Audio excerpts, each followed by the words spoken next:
सत्संग में बैठ के आमने सामने रूबरू फेर के भेंट सुनना चाहिए। तब सत्संग वचनों का असर प्रभाव आपके मन बुद्धि चित्त में पड़ेगा, तब ये मन सुधरेगा। ऐसे सुनने सुनाने से नहीं। आपने कितनी कथा वार्ताएं सुनी, मन सुधरा था। कितनी पूजा पाठ की, लेकिन मन नहीं सुधरा। एक भी आदमी नहीं ठीक हुआ, एक कोई शाकाहारी नहीं बना, ना कोई सदाचारी बन पाया। फिर ये पूजा पाठ का धार्मिक चर्चा का मतलब क्या था? यही तो लोगों ने बताया नहीं तुमको, और सब अपने मान सम्मान सामान में तुम्हें फंसाए रखा। उनको तो सब कुछ मिला, लेकिन तुमको कुछ। सुनने सुनाने वालों को कुछ, और सुनाने वाले सब लूट के ले गए। मैंने लोगों से पूछा कि 4 वेद तो ब्रह्मा जी ने लिखे, क्या ब्रह्मा जी ने कोई सेवा सामान दान दक्षिणा रुपया पैसा मांगा था? श्रीमद् भागवत पुराण की रचना वेद व्यास ने की, क्या उन्होंने कोई सेवा सामान, कोई रुपया पैसा, कोई दान दक्षिणा मांगा था? और रामचरितमानस की रचना संत गोस्वामी जी महाराज ने की, क्या उन्होंने कोई सेवा सामान दक्षिणा मांगा था? ये सुनाने वाले सारा देश लूटे गए और कुछ दे भी नहीं है। वही इनकी नैतिक शिक्षा, कोई शिष्टाचार, कोई अनुशासन, कोई माँ बाप की सेवा का पाठ, ऐसा कुछ नहीं पढ़ाया। केवल लूटते खाते रहे और तुमको खराब करते रहे, गरीब बनाते रहे। ये आपको सोचना चाहिए। जब ये देखा गया कि जड़ता से कोई लाभ होने वाला है नहीं, ये जड़ ज्ञान कभी चेतन को लाभ नहीं दे सकता और जड़ता की ममता तुम्हें चेतन की तरफ जाने नहीं देगी, तब ये संत महापुरुषों ने निर्णय लिया। तब वो कलयुग में संत पधारे। उन्होंने रास्ता खोला और खोल के कहा कि घिरी बजरिया पाप की बरस रहे अंगार और संत नाते जगत में तो जड़ मरता संसार। जब सबको पाप में देखा कि सब पाप में फंस गए बेचारे, पुण्य का बहाना बताते रहे, पुण्य का पाखंड रचाते रहे, ये सब पाप में फंस गए। धर्म का संदेश देते रहे, सब अधर्म में चले गए।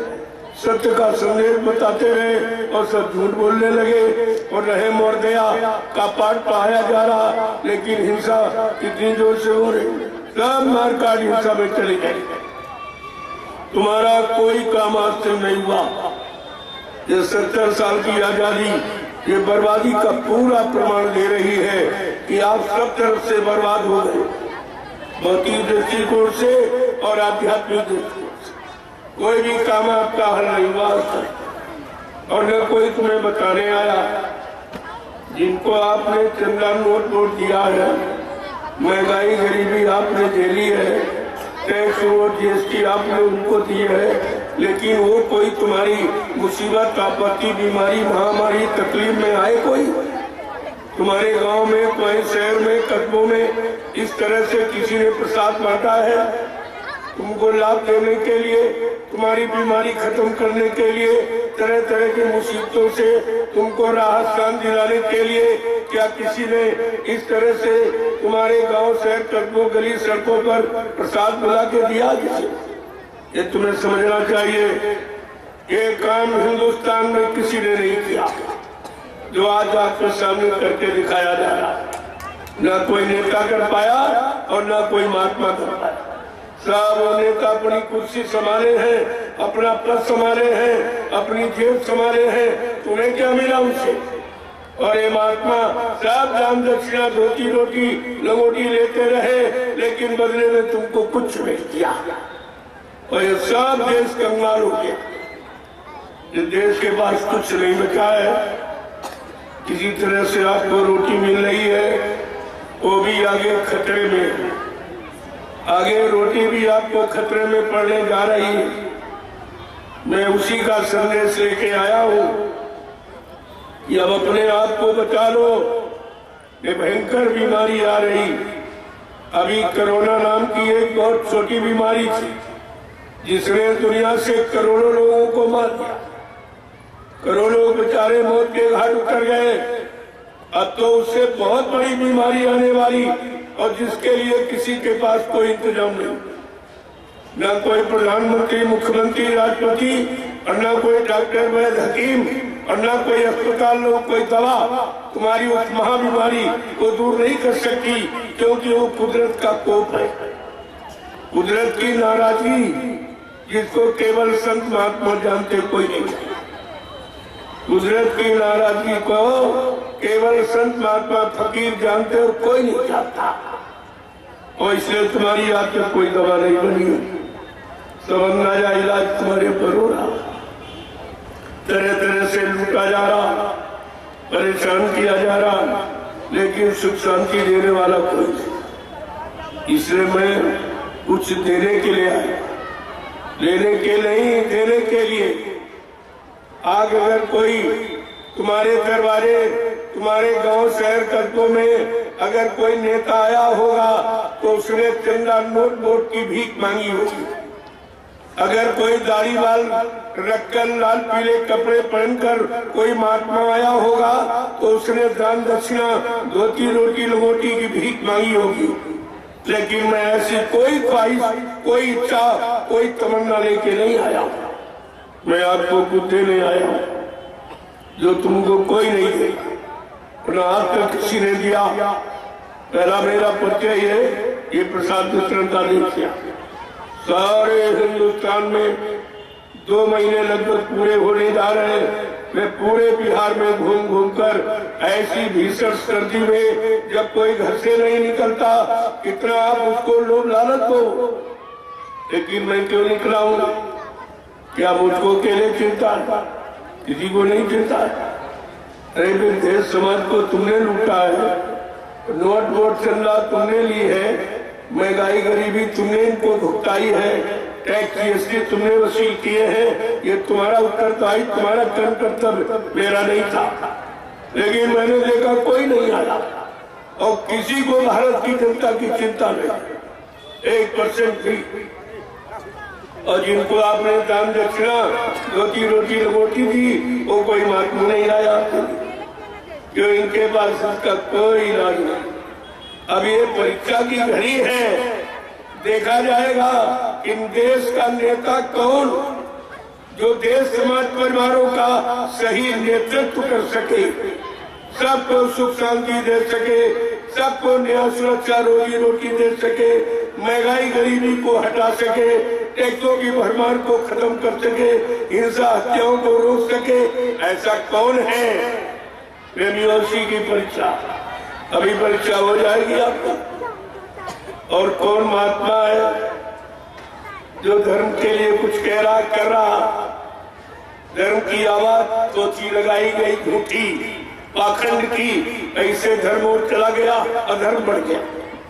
धर्म की जगह अधर्म बढ़ गया, पुण्य की जगह पाप बढ़ गया, सत्य की जगह पर झूठ बढ़ गया, और रहे मोर गया की तरफ हिंसा और मारकाट बढ़ गई, और रक्षा सुरक्षा की जगह चोरी डकैती का थोड़ा। क्या ये सब उल्टा तो? इसका जवाब कौन देगा? आगे आने वाले भविष्य में यही जवाब दे देगा।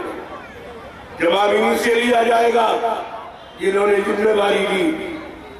ये हंसी मजाक का विषय नहीं है, प्रेमियों सत्युग आने वाला। अब ये झूठ का तमाशा खत्म होगा। बहुत दिन चला रही झूठ, बहुत दिन छल कपट कर लिया, बहुत दिन धोखाधड़ी बेईमानी कर ली, बहुत हिंसाएं करा ली, और बहुत तरह तरह के यानी टैक्स वसूल कर अपनी जेबें भर ली, विदेशी बैंकें भर ली। ये बहुत हो गया, अब ये होने वाला नहीं। हुई है संतराज भारत में, अब बचाए बची है ना। बाबा जय गुरुदेव की वाणी अब दिखाई पड़ी है। हाँ, ये सब आपको देखने को मिलेगा। जो आपके बाबा जी ने 10 जुलाई 1952 से और 2012 और पूरे हिंदुस्तान में घूम घूम कर जो आपको बताया, और 10 वर्ष से ये अभियान चल रहा है, तो 60-70 वर्ष, ये 70 वर्ष का हिसाब तुम्हीं से लिया जाएगा कि तुमको क्या क्या बताया गया, क्या क्या समझाया गया, किसके लिए रोका गया कि बीमारी बढ़ जाएगी, परेशानी बढ़ जाएगी, लड़ाई झगड़े बढ़ जाएंगे, मारकाट हिंसा बढ़ जाएगी, लेकिन तुमने बाबा जी की एक भी बात नहीं मानी और अब आप मुसीबत के घेरे में खड़े हो गए। अब तुम्हें कोई बचाने वाला नहीं, और न कोई आया मैदान में।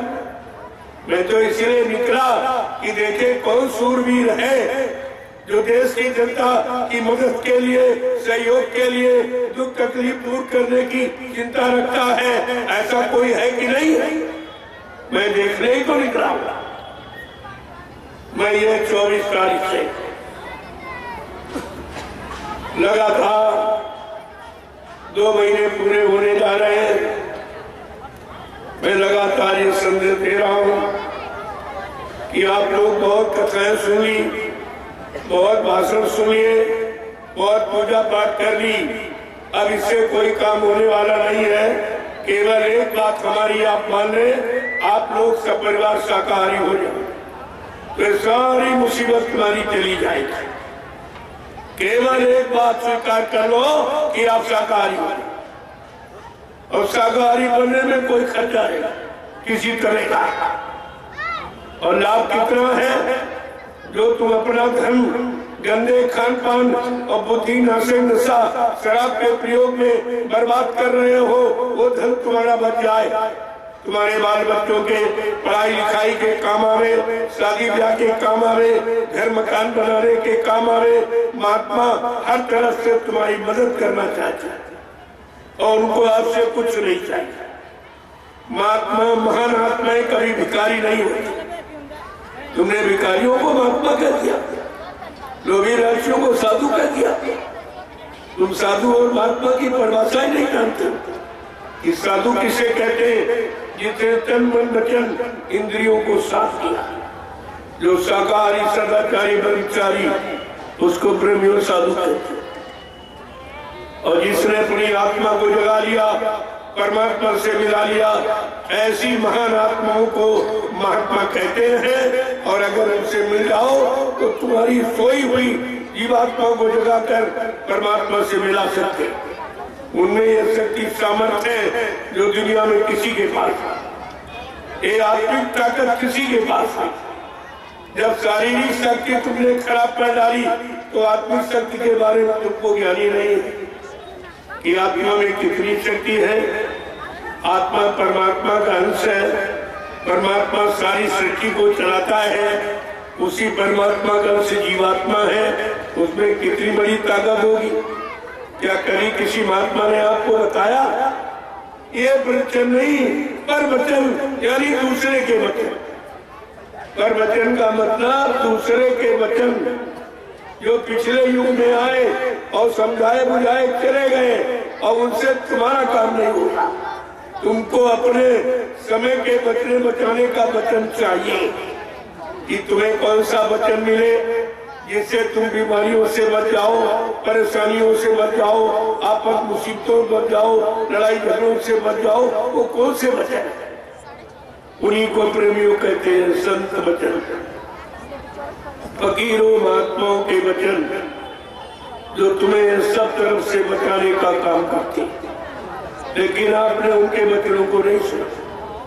बाबा जी पूरे हिंदुस्तान में घूम घूम कर 10 जुलाई सन 1952 से और 2012 ये 60 साल का समय जीवों के जगाने के लिए खर्च किया और सब तरह की शिक्षा दी। राजनीति की, धर्म नीति की, परिवार नीति की, समाज नीति की, सत्य नीति की, प्रेम नीति की, न्याय नीति की, सारी शिक्षा आपको दी। लेकिन आपने उनकी एक भी बात नहीं मानी। एक भी बात आपने नहीं मानी और यही कारण है तुम परेशानियों में घिर गए। अभी क्या जाओगे और परेशानी आएगी जिसका निवारण, जिसका समाधान, निदान किसी के पास है। कोई कितना बड़ा विद्वान, कोई कितना बड़ा धर्मवान और बलवान बुद्धिमान क्यों न हो जाए, लेकिन इस प्राकृतिक प्रकोप को कोई रोक नहीं सकता। ये ताकत किसी के पास है। ये केवल संत महात्मा फकीर इसको रोक सकते। लेकिन जब उनका कहना मानोगे तब वो तो बगैर तुम्हें तुमसे कहे ही सब काम कर रहे हैं। तुम्हें बचाने का रास्ता दे रहे, जानकारी दे रहे, बगैर तुमको बता पूछे और बगैर तुमसे कुछ लिए। और जिन्होंने सबको लिया उन्होंने क्या किया था? क्या लिया? वो पिछले युगों की कथाएं सुना रहे जिनसे कुछ होने वाला नहीं। वो राजाओं की कथाएं, अब राजा है ही नहीं तो राजा की कथा सुनकर तुम्हें कौन सा लाभ मिलेगा? कौन सा लाभ मिलेगा? इस राजा की कथा, उस राजा की कथा सुना सुना के सारे हिंदुस्तान को लूट लिया, एकदम गरीब कंगाल बना दिया और उससे कोई काम नहीं हुआ। कोई काम किसी भी तरह का नहीं हुआ। चलो कोई शारीरिक सुख, कोई पारिवारिक सुख, कोई व्यवहारिक सुख यानी मिल जाता तब तो मान लेते चलो इसका सुनाना अच्छा था। लेकिन सुनाने वालों ने लाभ कमाया और सुनने वालों को कुछ नहीं मिला। कुछ ऐसे बेचारे रोगे, अब रोते चिल्लाते भी और रह जाओगे। जब कोई बात आपने नहीं मानी तब कुदरत को मजबूर होकर फैसला लेना पड़ा। अभी कोरोना काल में आपने देखा जब किसी के पास कोई इंतजाम नहीं, तुम्हारे बकरे बचाने की कोई व्यवस्था नहीं, न राजनीति नेता के पास न धार्मिक महात्मा के पास, तब कुदरत को एक फैसला लेना पड़ा कि तुम्हारे जितने धर्मस्थल थे और सब में ताले लगा दिए।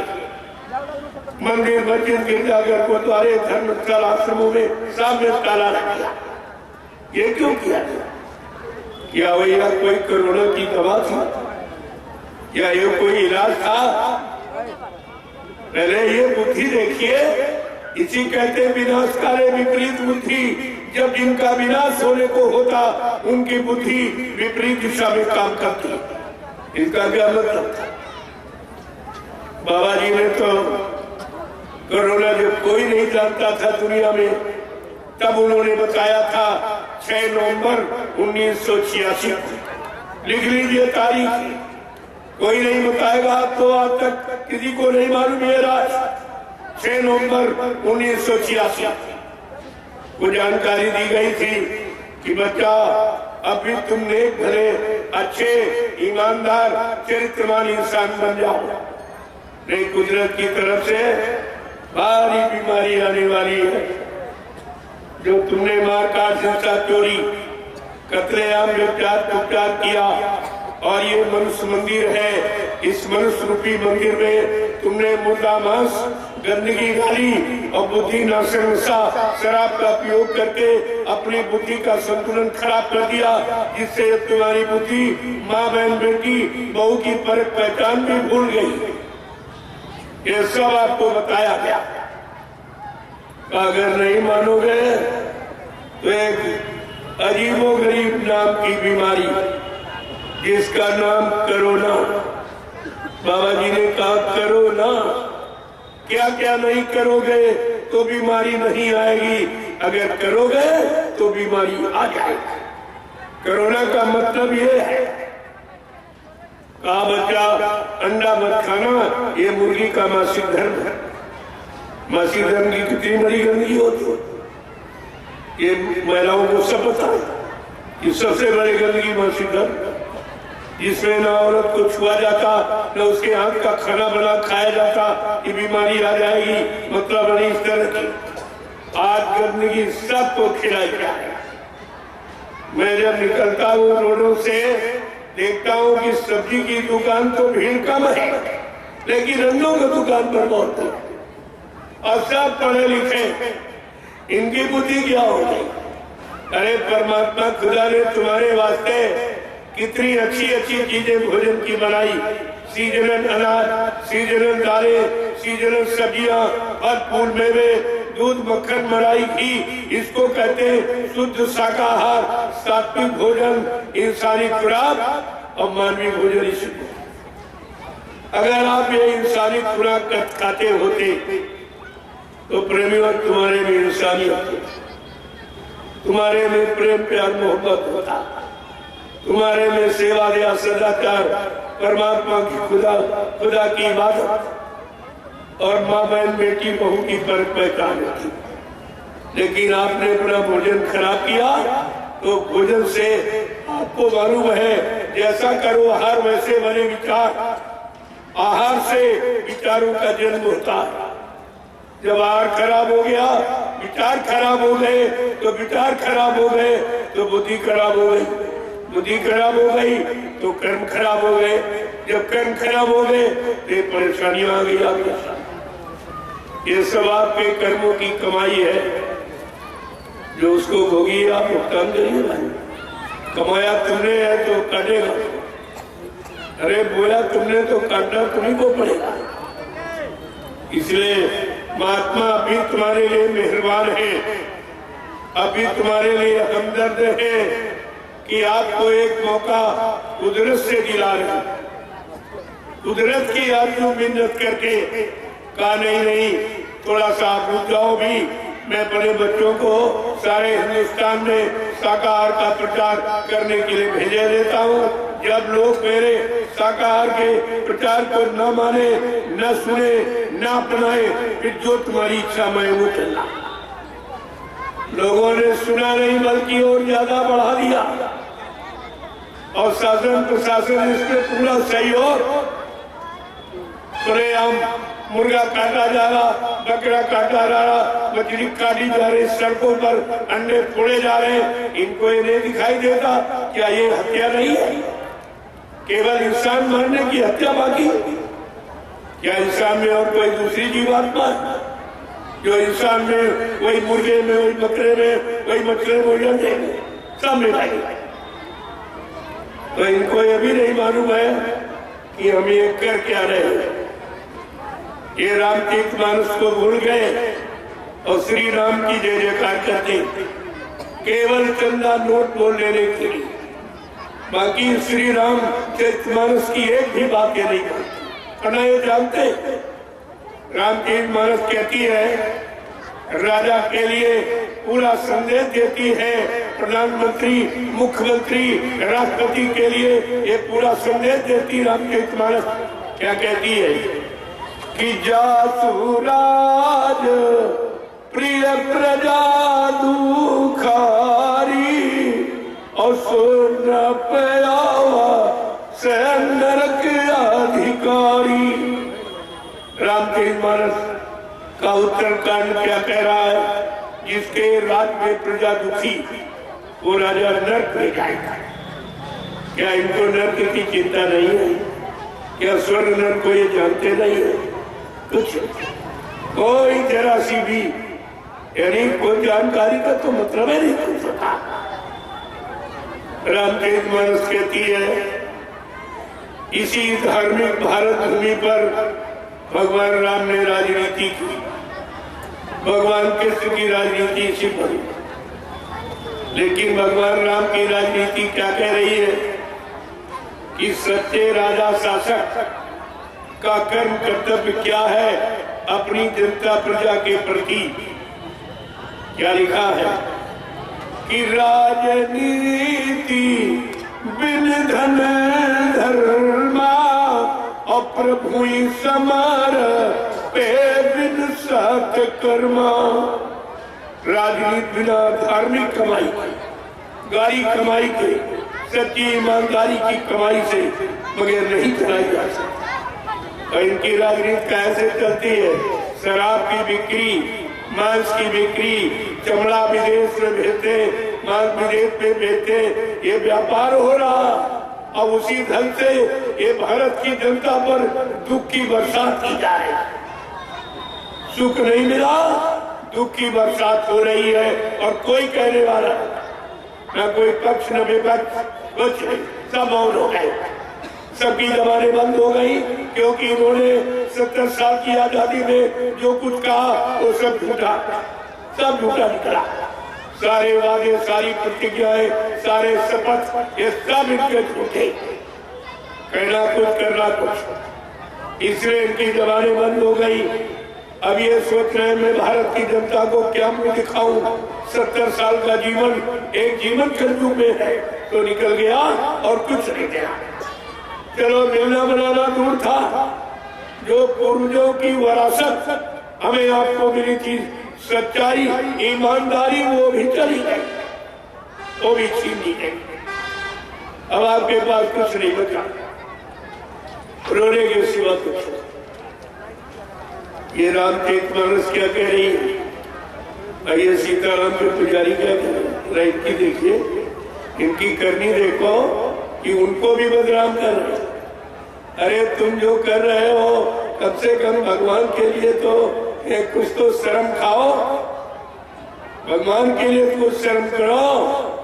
इतने बेशर्मी रात कर क्या ये सब साथ ले जाओगे?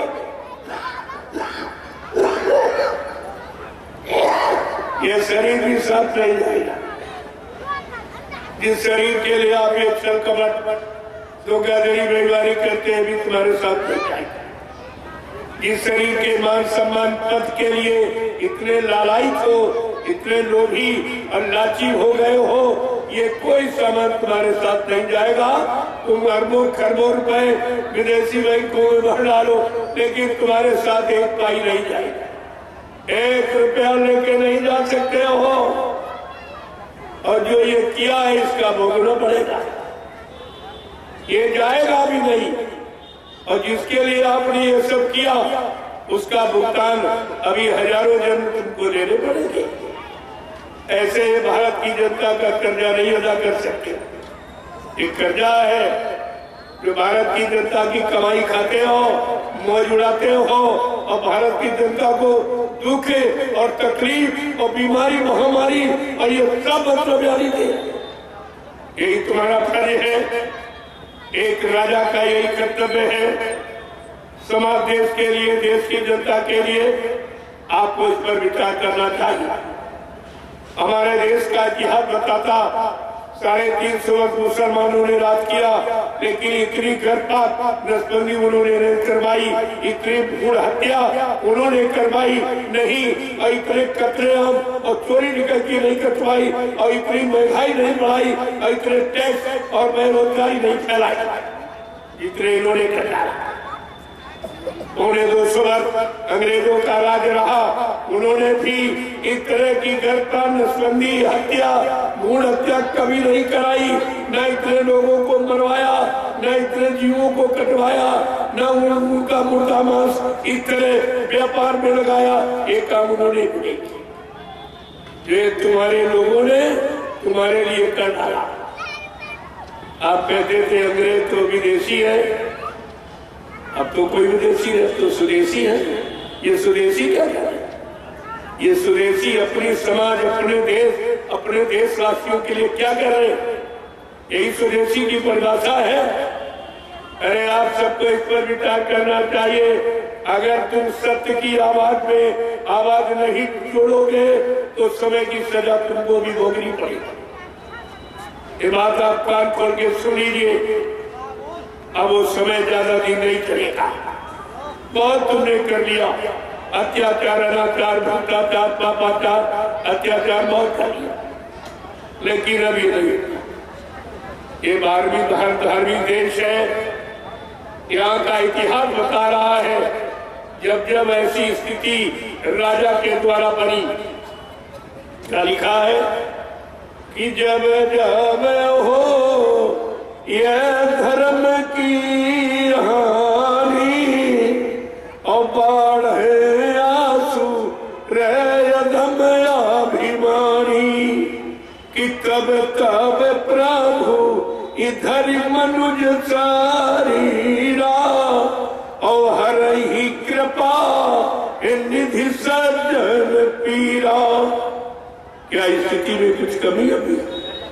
क्या पाप में कमी है, अधर्म में कमी है, झूठ में कमी है, हिंसा हत्या में कमी है, धोखाधड़ी बेईमानी में कमी है? इस पर आपको विचार करना चाहिए। ये सब का विषय है, सब देशवासियों का, मेरे अकेले का नहीं, सब का विषय है। और जब सब लोग खड़े हो जाओगे तो मिनट नहीं लगेगा। जब भारत की जनता जाग गई तो देर नहीं लगी। बड़े बड़े राजे महाराजे ये जुर्म कर रहे थे, भारत की जनता ने कान पकड़ के गद्दी के नीचे उतार दिया, और आज भी नहीं बैठ पाए, आज भी नहीं बैठ पाए गद्दी पर।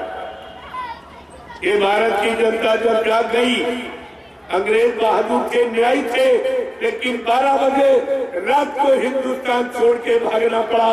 प्रेमियों, अगर तुम नहीं जाग जाओ तो इन चोरों को भगाने में कितनी देर है? इन चोरों को भगाने में कितनी देर लगेगी? इसलिए जय गुरुदेव आध्यात्मिक जन जागरण एक काफिला शाकाहारी लेके जो निकला गया है, इसी तरह की शिक्षा दिया। मानवता की, इंसानियत की, प्रेम प्यार मोहब्बत की, सेवा दया सदाचार, परमात्मा की यादगार की, खुदा की सच्ची इबादत, माँ बहन बेटी बहू की परम पहचान की शिक्षा देने निकला। एक काफिला ये संकल्प लेके निकला है, और सबको एक बार बता दिया जाएगा ताकि आगे आने वाले समय में कोई ये न कह सके कि हमको मालूम नहीं था, हमको किसी ने बताया नहीं, कोई ऐसा शख्स नहीं था जो खड़ा होकर के सत्य की आवाज लगाता, सुख शांति की आवाज लगाता, न्याय सुरक्षा रोजी रोटी मिलने की आवाज लगाता, महंगाई गरीबी बेरोजगारी टैक्सों की भरमार रोकने की आवाज लगाता। हम ये किसी को कहने नहीं थे। मैं 10 बरस से लगातार यही संदेश पूरे हिंदुस्तान में दे रहा हूं। मैं कई बार गोपालगंज जिले में आया, ऐसी बात नहीं है। मैं गोपालगंज जिले के लिए कोई नया व्यक्ति नहीं हूं। समय समय पर जब जैसा समय देखा गया, तुम्हारे हित लाभ के लिए मैंने संदेश दिया। आज कुछ समय और है तो आज संदेश कुछ और हो रहा, लेकिन हमारा लक्ष्य प्रभु प्राप्ति का ही, भगवान की प्राप्ति का, खुदा के दीदार का। इसके अलावा मेरा कोई औचित्य नहीं है। ये बात आपको ध्यान में रखनी चाहिए। लेकिन प्रभु प्राप्ति में, खुदा के दीदार में कितनी बाधा, कितनी अटकलें बाधाएं लग रही है। उनको रोकने के लिए हमको ये कदम उठाना पड़ा। नहीं, हमारा इससे कोई मतलब नहीं था। हमें तो प्रभु का भजन करना, अपनी जीवात्माओं का कल्याण। लेकिन ये भी स्वार्थ होगा, केवल अपने लिए जी रहे हो। देखा, वही मनुष्य जो मनुष्य के लिए मरे, जो मनुष्य जन समुदाय के लिए अपना जीवन न्यौछावर कर दे, आत्मसमर्पित कर दे, कुर्बान कर दे, वो इंसान कहलाता है और वो भगवान से मिलने का अधिकारी है। इसलिए अभियान आपके सामने छेड़ा गया और ये पूरे हिंदुस्तान में चलेगा। अभी तो मैंने केवल 3 प्रांत लिए हैं। उत्तर प्रदेश का कुछ हिस्सा, बनारस की तरफ, इसके बाद झारखंड का कुछ और बिहार का पूरा। ये आपका बिहार पूरा, यहाँ कोई नहीं आया, न कोई आएगा। तुम्हारी मुसीबत, आपत्ति, बीमारी, महामारी, झगड़ों को रोकने के लिए यहाँ कोई नहीं आएगा, क्योंकि सबको उसी में रहना है, सबको उसी में अपना काम बनाना है, अपनी कुर्सी बचा के रखना है। उनका तो केवल इतना मतलब, उनको देश समाज की कोई चिंता नहीं। कहीं देश चला जाए, कहीं समाज चली जाए, कहीं इंसान चले जाए, कोई मतलब नहीं। ऐसे बेरहम इंसानों पर आपको भरोसा करना अच्छा नहीं। वो तुम्हारे हित में कभी काम नहीं करे। उनको हित की परिभाषा मालूम नहीं है कि जनहित किसे कहते हैं, जन कल्याण किसे कहते हैं। उनको ये नहीं मालूम और ना वो करना जानते। और तुम्हारी कमी ये है, तुमने उनको कुर्सी दे दी, तो कुर्सी तो प्रेमियों बैठने के लिए होती, फिर वो काम क्या तुम्हारा करेगा। जब तुमने बैठने के लिए कुर्सी दे दी, एक पटना में, लखनऊ में, दिल्ली में, वो आराम से बैठे हुए कहेंगे भाई हमको जनता ने कुर्सी दी है, मैं कुर्सी पर बैठा हूं। तुम्हें भी नहीं कह सकते हो, क्योंकि भारत का कानून जो सप्त ऋषियों के द्वारा बना, वो भारत का असली कानून है। अगर वो कानून लागू कर दिया जाए तो एक भी राजनीति में तुमको दिखाई नहीं दे, एक भी। इतनी राजनीति कठिन है, एक भी व्यक्ति आपको इसमें दिखाई नहीं देगा। अभी तो लूट नीति है, कूटनीति है, इसलिए सब भर्ती हुए दिखाई दे रहे हैं। करोड़ों करोड़ों रुपया टिकट में खर्च करते हैं। जिसने 5 करोड़ 10 करोड़ में टिकट खरीदी है, तो तुम ये बुद्धि से नहीं सोच पाए हो। जिसने टिकट मोल ली है, वो 5 साल तुम्हारी सेवा करेगा कि अपने टिकट के पैसे पूरे करेगा। ये तुम्हारी बुद्धि में नहीं आया। अरे घाटे का सौदा कौन करता, घाटे का व्यापार कौन करेगा। अब राजनीति तो व्यापार है, न प्यार है, न व्यवहार है, केवल व्यापार है। और आपको इस पर एक नजर डालनी चाहिए। नहीं, तुम्हारी पढ़ाई लिखाई का क्या मतलब। ये डिग्री डिप्लोमा लिए घूम रहे हो, और एसपी एसपी और डीएम सब बन गए हो, लेकिन न अपने लिए सोच पाए, न अपने परिवार के लिए, न देश के लिए, न समाज के लिए। तुम्हारी पढ़ाई लिखाई किस काम की?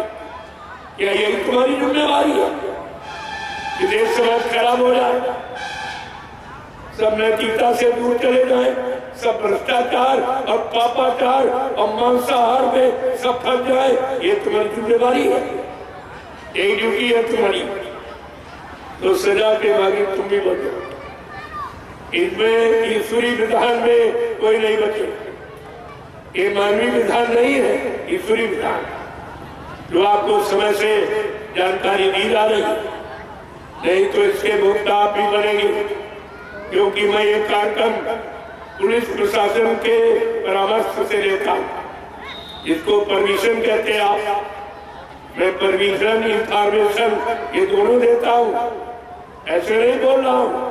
उनको शामिल करके तुम ये नहीं कह सकते हो कि हमको बताया नहीं और बाबा जी ने अपनी मन मुक्ता मेरा करके संदेह दे रहे लगे। मैं ये काम नहीं करता। मैं अनुशासन का बहुत पालन करने वाला, हिंदुस्तान में कोई नहीं मिलेगा मेरे जैसा। अनुशासन का पूर्ण पालन करता हूँ, मर्यादा का पूरा ख्याल रखता हूँ। ये मेरी नीति है। मैं अपनी इस नीति से रख कभी नहीं होता हूँ और इसीलिए आपको नीति की बात बताता हूँ। आप इसमें आ जाओ, आपके लिए अच्छा रहेगा। मैं जो कह रहा हूँ, क्या पुलिस कर्मचारियों के बच्चे नहीं है? मैं उनके बच्चों के लिए भी तो कह रहा हूँ।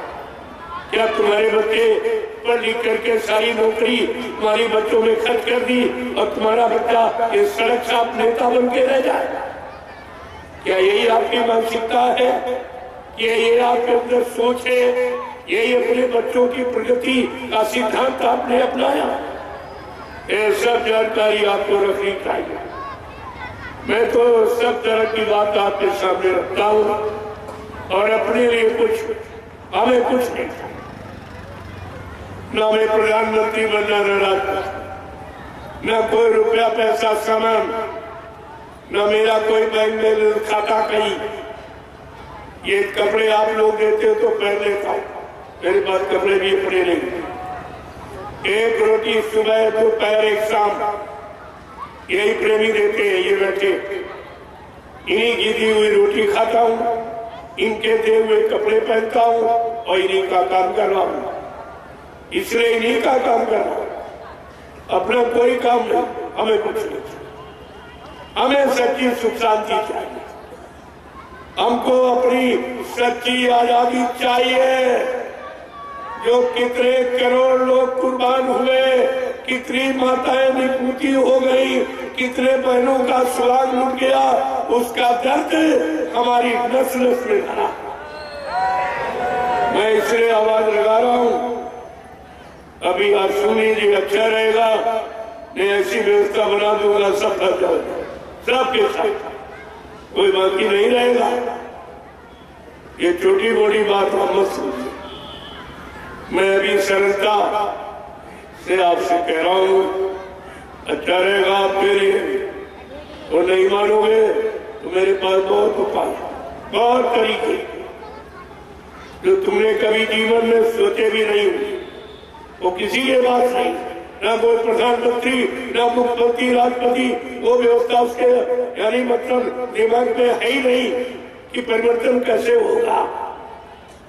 ये देश का परिवर्तन नहीं, विश्व का परिवर्तन कैसे होगा, विश्व की व्यवस्था कैसे बनेगी, विश्व को लोगों को न्याय, सुरक्षा, रोजी रोटी कैसे मिलेगी, वो तुम्हारे दिमाग में नहीं। तुम अपने देश की समाज की व्यवस्था नहीं संभाल पा रहे, तुम देश की व्यवस्था क्या संभालोगे?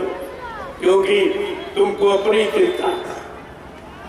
जब राजा पुत्रवत प्रजा का पालन करता था, अपने को सेवक समझकर राष्ट्रीय कोष का एक नया पैसा खर्च नहीं करता था। कोई न कोई यानी वो शारीरिक सेवा जरूर करता था, कोई अपने वर्ग के लिए। जब जो उसी से उपार्जन होता था और वही रोटी खाता था, तब रेजा राजा भारत की जनता के साथ न्याय करता था। आज भी उनका न्याय प्रसिद्ध है आज। लेकिन तुम्हारे यहाँ का राजा जरा इस पर दृष्टि डालो, क्या करना और तुम्हारे लिए कुछ नहीं। क्योंकि जब गाड़ी कमाई नहीं खुद की है तो बुद्धि कहां से अच्छी होगी। जैसा खाओ अन्न वैसा बने तन मन, जैसा पीवो पानी वैसी होवे वाणी। ये धार्मिक मुल्क के लिए ये सिद्धांत लागू है और जब तक ये सिद्धांत नहीं लागू किया जाएगा कोई व्यवस्था आपको सुचारू रूप से चलती दिखाई नहीं देगी। आज आप बताओ, राजनीति चलाई जा रही कि घसीटी जा रही, घसीटी जा रही, जिसमें भारत की जनता के चिथड़े उड़ रहे हैं और फिर भी तुम्हारी आंखें बंद है, तुम्हारे कान बंद है, तुम्हारी बुद्धि बंद है, तो फिर तुम कर ही क्या सकते? कब तक मार खाते रहोगे? अरे एक दिन तो तुम्हें घूम के खड़ा ही होना पड़ेगा। कब तक इंसान मार खाएगा? जब मार खाने की शक्ति सामर्थ्य सत्ता समाप्त हो जाएगी, आखिरकार घूम के आप तो खड़ोगे, लेकिन उस समय तुम्हारे पास कुछ नहीं। मैं समय के पहले घूम के खड़ा होने की प्रार्थना करता हूँ। समय से पहले खड़े हो जाओ, अपनी अपनी मानवता इंसानियत में। ये सब काम तुम्हारा परिवार का, समाज का, देश का, ये सब ऐसे प्रेमियों कुछ होने वाला। बहुत भाषण तुमने सुन लिए, क्या हुआ? बहुत प्रवचन सुन लिए, क्या हुआ? इसके लिए प्रवचन किया जा रहा वो धर्म भी कहीं दिखाई नहीं दे रहा। ये प्रवचन कहाँ जा रहे हैं सब? क्योंकि करने वाला स्वतः वैसा नहीं है। एक बार गांधी महात्मा के पास एक सेठ आया, उसका एक ही लड़का था, उसको लेके आया। उनका लड़का गुड़ बहुत खाता था। डॉक्टर वैद्यों से बहुत पूछा, सबने कहा कि गांधी जी इसकी कोई दवा नहीं बनी, ये गुड़ खाता है, इसकी दवा नहीं।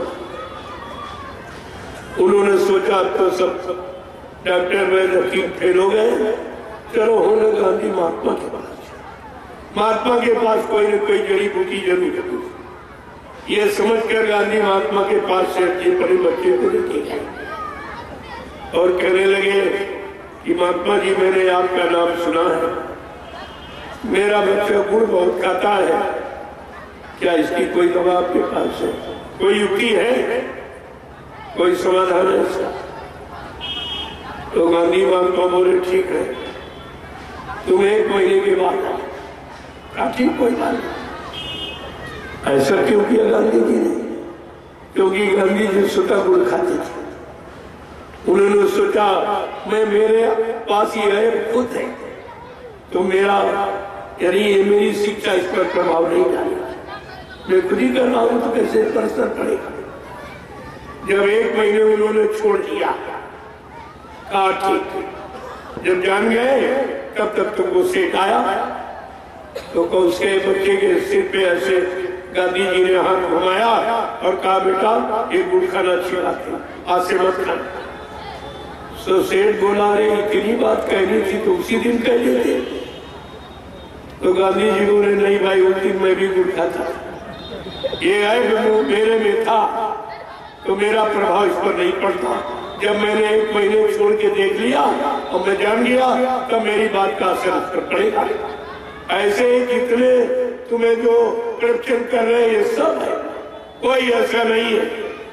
दिन भर तो सीताराम और शाम को 250 ग्राम इनको भी चाहिए कथा की थकावट उतारने की, इनको भी 250 ग्राम। कोई ऐसा नहीं है। शराबी कबाबी लुटेरे सब धर्म शास्त्रों की महिमा खत्म कर दी। जो ऋषि मुनि महात्माओं की विरासत उनकी कमाई थी ये तो सब नष्ट कर दी। ये कोई ऋषि मुनि तो है नहीं, ये सब भोगी और योगी की शिक्षा बता रहे। योग की बात करते भोगी, इनको नहीं माने। इनसे पूछा कि श्रीमद् भागवत पुराण की रचना और महिमा सारे हिंदुस्तान में अखंड पाठ हो रहा, लेकिन प्रभाव क्यों नहीं पड़ रहा? सुनाते तो अच्छा सा, हमने अच्छा सुनाते तो अच्छाई का प्रभाव कहां चला गया? वो क्यों नहीं पड़ा? एक व्यक्ति को भी अच्छा नहीं बना पाए। मैंने कहा उसका कारण मैं बताऊंगा, तुम्हें नहीं मालूम। श्रीमद् भागवत पुराण की रचना वेद व्यास ने की, अकेले नहीं, 88,000 ऋषियों की मंत्रणा से। कहा कि नैमिषारण्य, सीतापुर उत्तर प्रदेश नैमिषारण्य में 88,000 ऋषियों की मंत्रणा से वेद व्यास की रचना की गई। वही भूमि है वो तपोभूमि। तो हमने कहा उन्होंने तो दान दक्षिणा नहीं दिया। क्यों? जब परीक्षित को कथा सुनाई गई, राजा परीक्षित को ये हुआ कि इनको तक्षक ने काट लिया है, यानी काले नाग ने, इनकी मृत्यु हो जाएगी। अब मृत्यु का बड़ा डर सबको होता है, तो राजा को भी डर सता गया।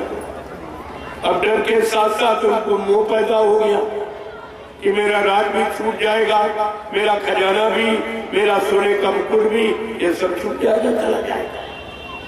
अब उनको और बड़ी चिंता हुई। उस चिंता को खत्म करने के लिए ये सोचा गया, भाई किसको बुलाया जाए? मोह ममता में तो सभी घिरे हैं। काम, क्रोध, मोह, लोभ, अहंकार, सारी सृष्टि की रचना हो गई है। कौन ऐसा है वीतरागी महात्मा कि जिसकी शिक्षा से राजा का मोह खत्म हो जाए, तो मतलब यानी प्राण के निकल जाएगा, तब तक प्राण नहीं छोड़ पाएगी। तो जंगल से देखिए कितनी बड़ी बात, जंगल से महात्मा को बुलाया गया। तो महात्मा वीतरागी थे, उनको बुलाया गया और उन्होंने कथा सुनाई। वही दृष्टांत खोल के रखा कि मोह करना अच्छी बात नहीं है। जिसने एक मानव जन्म लिया है उसको मौत के हवाले होना ही पड़ता है। कारण कोई बन जाए कर्मानुसार, लेकिन जाना पड़ेगा। और ये तुम्हारा कुछ है नहीं, तुम माँ के गर्भ से पैदा हुए, नंगे आए थे, अकेले आए थे। ये रात पात और धन दौलत और पदपत्री ये क्यों अपना मान नहीं? तुम्हारा है ही नहीं। जब तुम लेके नहीं आए हो तो लेके कैसे जाओगे? ये जब सुनाना शुरू किया तो धीरे धीरे धीरे राजा परीक्षित को ज्ञान हो गया कि अरे सब कोई नहीं ले गया तो हम कैसे ले गए? किसी का नहीं हुआ तो हमारा कैसे होगा? तमाम राजा आए और रात पात छोड़ के चले गए, वो नहीं ले गए तो हम कैसे जाएंगे? हमारे पूर्वज तमाम राजा ही बने, वो नहीं लेके गए, हम कैसे ले गए? इस तरह से इनको जब ज्ञान हो गया, तो शरीर से प्राण निकल। अब सुनाने वाले योगी जी और सुनने वाला भी वीतरागी राजा। देखिए पहले, जब सुनाने वाला जिसको कोई चिंता नहीं, वो लंगोटी धारी, वो तो सीधे जंगल चले गए पता करके ये समस्या का समाधान निकाल को जंगल में चले गए और राजा मर गया। तो मैंने पूछा, भाई ये लेन देन कहाँ हुआ? जो लेन देन आप ये करते हो, रुपया लाओ, कान लाओ, दक्षिणा लाओ, आटा लाओ, ये लाओ, वो लाओ, घी लाओ, तेल लाओ, ये कहाँ हुआ? देने वाला राजा परीक्षित मर गया, लेने वाले सुखदेव मुनि वो जंगल चले गए। सुखदेव मुनि जी जंगल चले गए और देने वाला राजा खत्म हो गया। तो ये लेन देन का हुआ। जो तुमने ये लूट पाट का जो विषय बना रखा है, यही तुम्हारी ख्याति को, यही तुम्हारी प्रशंसा को, यही तुम्हारी योग्यता को नाकाम करना है। कोई काम तुम किसी का नहीं कर सकते। जब तुम खुद नहीं समझ पाए हो इसका श्रीमद् भागवत पुराण का मतलब क्या है और किसने सुनाया और किसको सुनाया और किस समस्या का समाधान था, जब तुम्हें कुछ नहीं मालूम तो ये लूटपाट के सिवा तुम क्या कर सकते? सारा देश चुप डाला और कुछ नहीं मिला, कुछ भी नहीं। मैंने पूछा ये सबसे बड़ा अन्याय, जो धर्म के लिए झूठ बोले सबसे बड़ा, सत्य के लिए झूठ बोले सबसे बड़ा पाप है, इससे बड़ा कोई पाप नहीं।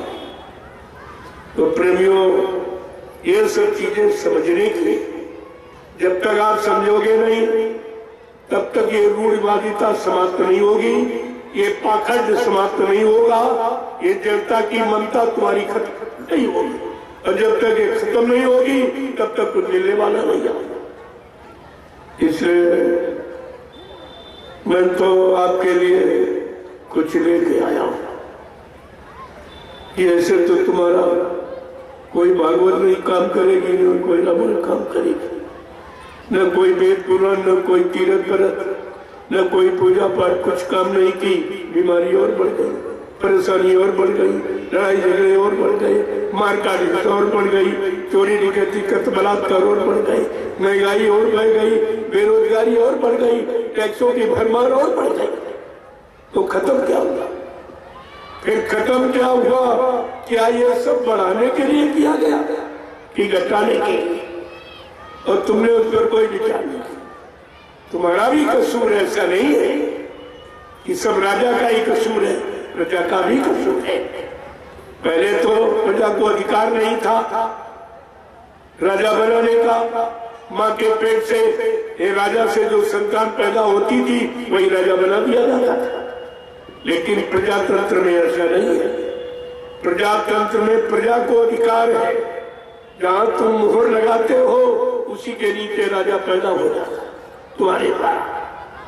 तुम्हारे द्वारा राजा का चयन होता।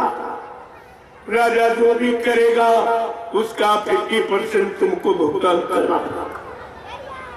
अच्छा करेगा तो अच्छा और बुरा करेगा तो बुरा।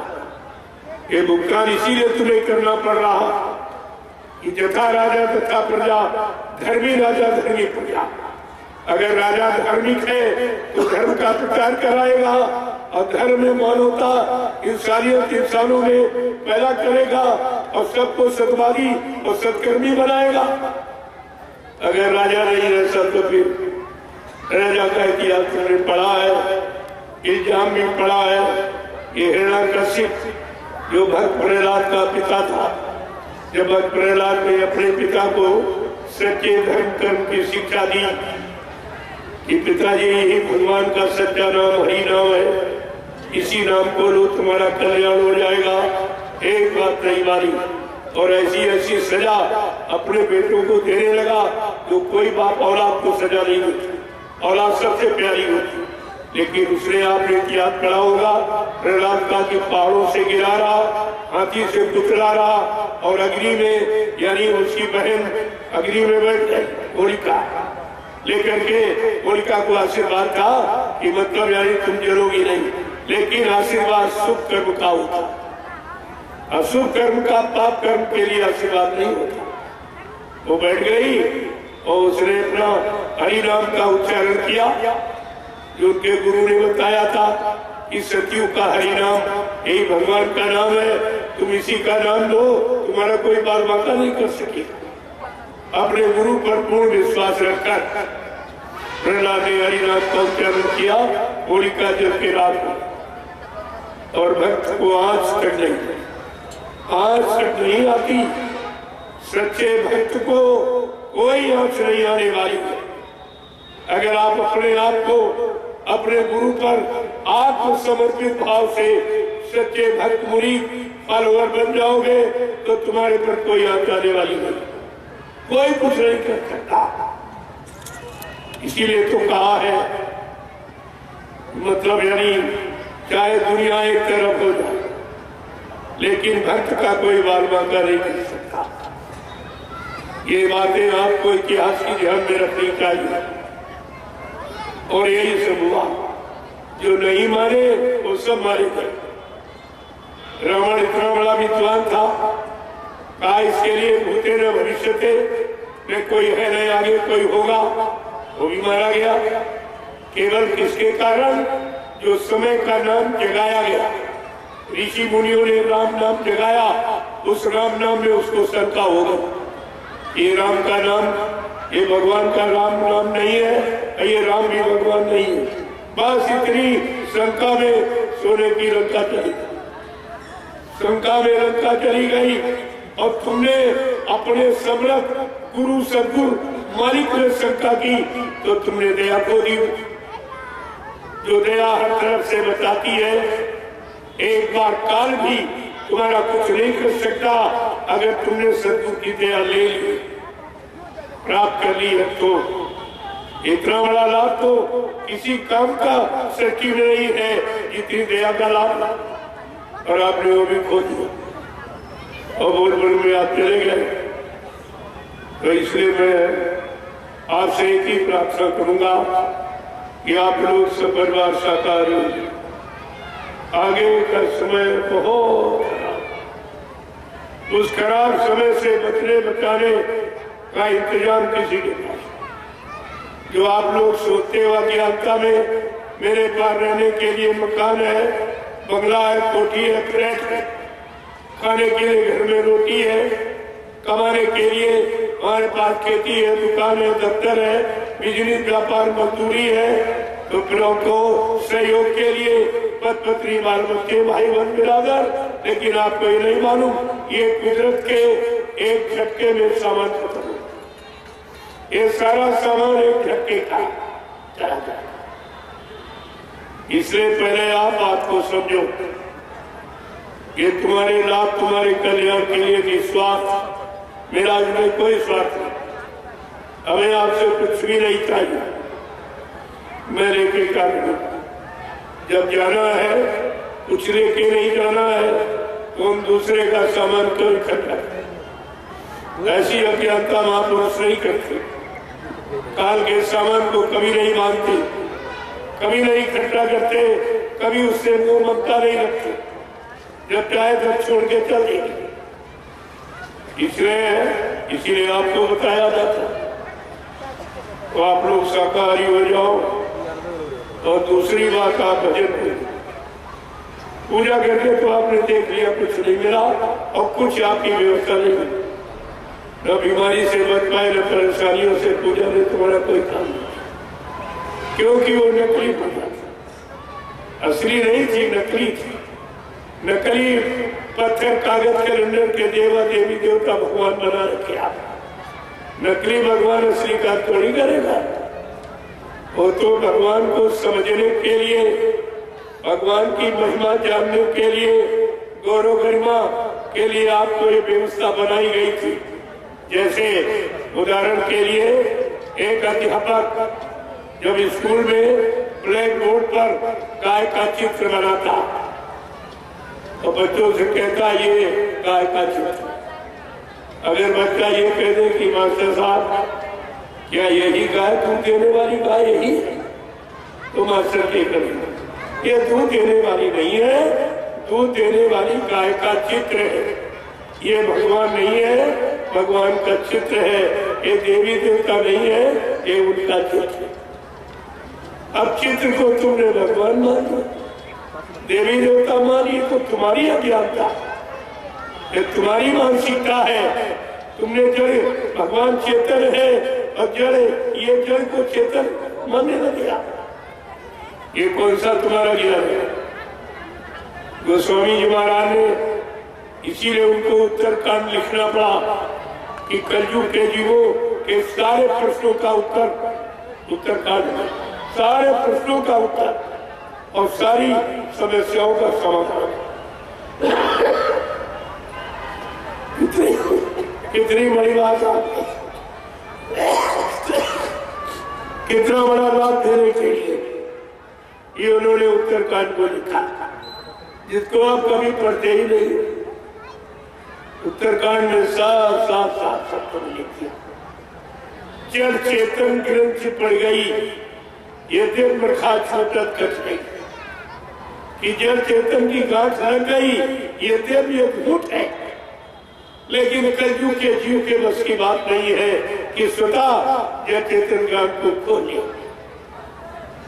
उसको तो कोई खोलने वाला चाहिए। गोस्वामी महाराज जी और सचेत कर रहे हैं कि अगर खोलने की गांठ किसी संत महापुरुषों से युक्ति मिल गई तो काल माया तुम्हारे पीछे पड़ी है, वो खोले नहीं देगी। क्या लिखा उन्होंने कि चोरन ग्रांति जान खगराया और विघन कह करे तब माया। अगर जब चेतन की गांठ खुलने की युक्ति किसी संत महात्मा फकीर ने दया करके आपको बता दिया तो काल माया पीछे पड़ जाएगा, वो खोल नहीं। और जब तक जब चेतन की गांठ खुली नहीं गई तब तक काल माया के देश से कोई जीवात्मा निकल कि चोरन ग्रांति पाए जो कोई और तब यह जी वह कृतार्थ होई। उसका पूरा परिणाम भी दे दिया। जब तक जब चेतन की गांठ नहीं खुलेगी कोई भी जीवात्मा इस काल माया के देश से 4,84,00,000 नरकों की योनियों से कभी छुटकारा नहीं पा सकता।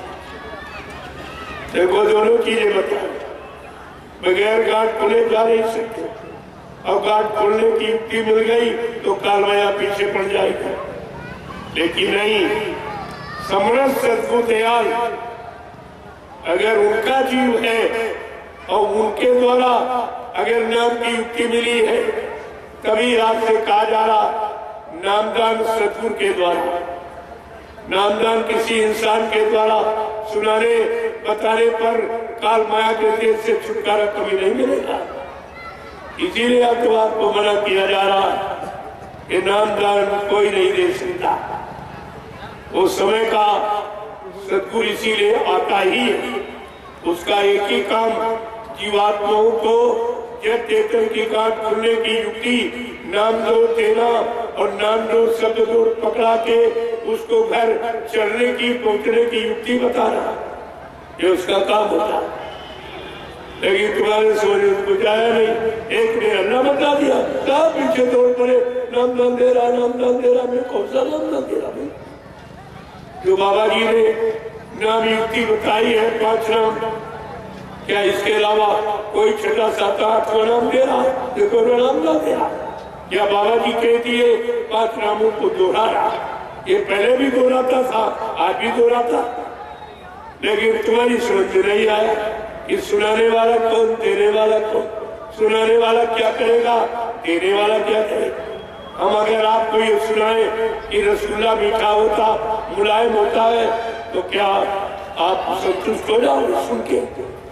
कुछ देर के बाद कहोगे अरे सुनाना कि कुछ खिलाना पिलाना। अरे संतुष्टि तो पाने से होती, क्या सुनाने से संतुष्टि हो जाएगी? ये बेचारे सब फंसे, ये सब उसी में फंसे, गुरु में नहीं फंसे, चेले में फंसे। मैंने इनसे पूछा कि तुम मथुरा जाते थे? कहते हाँ। तो गुरु का दर्शन करने गए थे कि चेलों का? गुरु का। गुरु की सुने गए थे कि चेलों की? गुरु की मानने गए थे कि चेलों की? गुरु की। तुम गुरु भक्ति करने गए थे कि चेला भक्ति करने गए थे? गुरु भक्ति। और ये सब चेला भक्ति, सब के सब चेला भक्ति में घुस गए। गोस्वामी जी महाराज ने उत्तरकांड में इसीलिए लिखा, 550 वर्ष पहले से जानकारी दे रहे कि कलयुग का जीव कोई भ्रमित न होने पावे, वो गुरु की महिमा से अलग न होने पावे। उन्होंने क्या लिखा कि गुरु बीन भाव निधि तरह ना कोई, और जो भी रांची शंकर सब होई। कि कोई भी कितना ब्रह्मा विष्णु महादेव के समान धनवान बलवान बुद्धिमान कीर्तिवान क्यों न बन जाए, लेकिन ये भवसागर बगैर समय के सदगुरु के कोई पार नहीं कर सकता। और वो गुरु जो नाम जहाज लेके आया वो पार नहीं चलेगा, ऐसे थोड़ी पार करके उठा फेंकेगा। जो भवसागर पार करने के लिए नाम नौका लेके आएगा। और बाबा जी ने आपसे कितना समझाया कि बच्चा, मैं जय गुरुदेव नाम का इतना बड़ा जहाज लेके आया हूँ, अगर सारी दुनिया मेरे जय गुरुदेव नाम के जहाज पर सवार हो जाए तो मेरे जहाज का एक कोना ही बनेगा। तो क्या जहाज खाली लौट गया?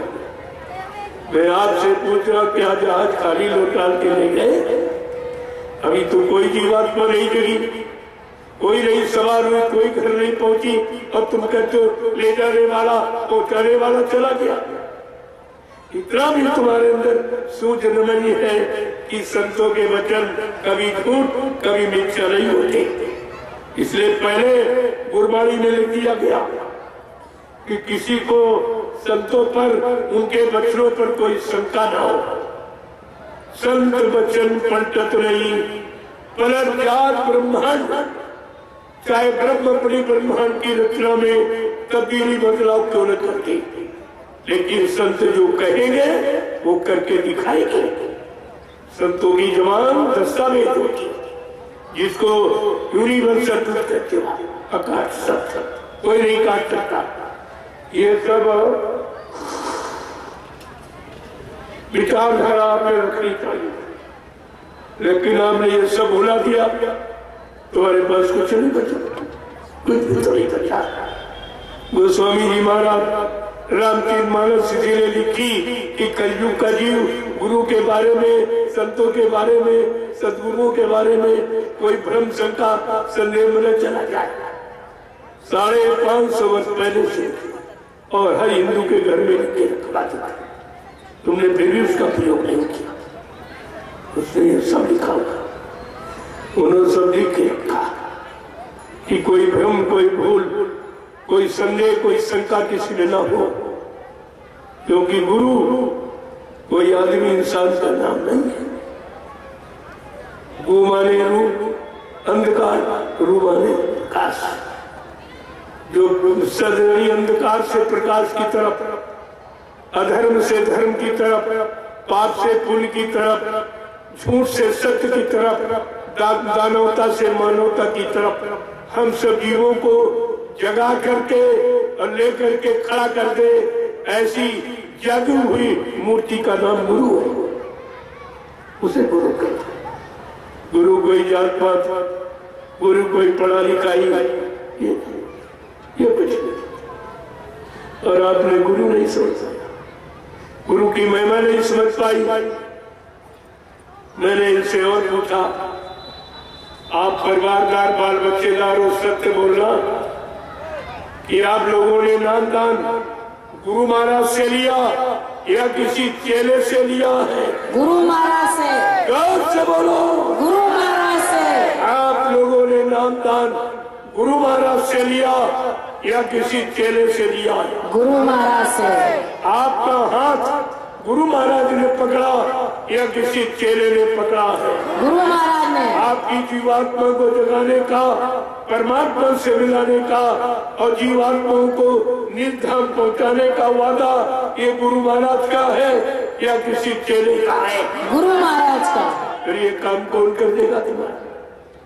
अरे गुरु को छोड़कर जिनके पास गए उनसे पूछो, क्या तुम हमारी जीवात्मा को जगा सकते हो? क्या परमात्मा से मिला सकते हो? क्या तुम्हारी जीवात्मा जाके परमात्मा से मिल चुकी है? ये सब पूछिए आप, तो 2 मिनट में सच्चाई का राज खुल जाएगा कि सत्य क्या है, झूठ क्या है, असल क्या है, नकल क्या है। ये सब जानकारी आपको हो जाएगी, लेकिन तुम भी कुछ नहीं पूछते, न कुछ पूछते हो, न कोई जानकारी रखते हो।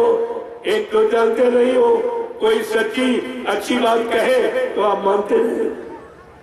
ये 2 तुम्हारे अंदर फंस गए तो कितने बड़े भूल भ्रम में चले गए। अब गुरु की दया से कितनी दूर चले गए। अभी दूरी बढ़ता बढ़ाते ही चले जा रहे। हम 10 वर्ष से नजदीकी में लाने का प्रयास कर रहे हैं कि अभी नजदीक पे आ जाओ, अभी माफी मिल जाएगा, अभी वक्त है, गुनाहों से तू तौबा कर ले, फिर न कहना हमने सुना था पैगाम नहीं। अभी तुम्हारे लिए एक मौका दिया जा रहा है, अभी जाग जाओ, चेत जाओ, अच्छी बात है, फिर तुम जानो तुम्हारा काम जानो। इतना मैं जरूर कहूंगा, तुम आगे आने वाले भविष्य में कभी अपने आप को बाबा जयपुर जी महाराज का शिष्य नहीं कहला सकते। शिष्य कहलाने का अधिकार तुमने खो दिया, ये अधिकार आपके पास नहीं है। इतना तो आपने अपना नुकसान कर ही लिया, और फिर भी अभी तुम्हारी समझ में नहीं आ रही। जानकारी तो आपको सब दी जा रही, लेकिन जानकारी लो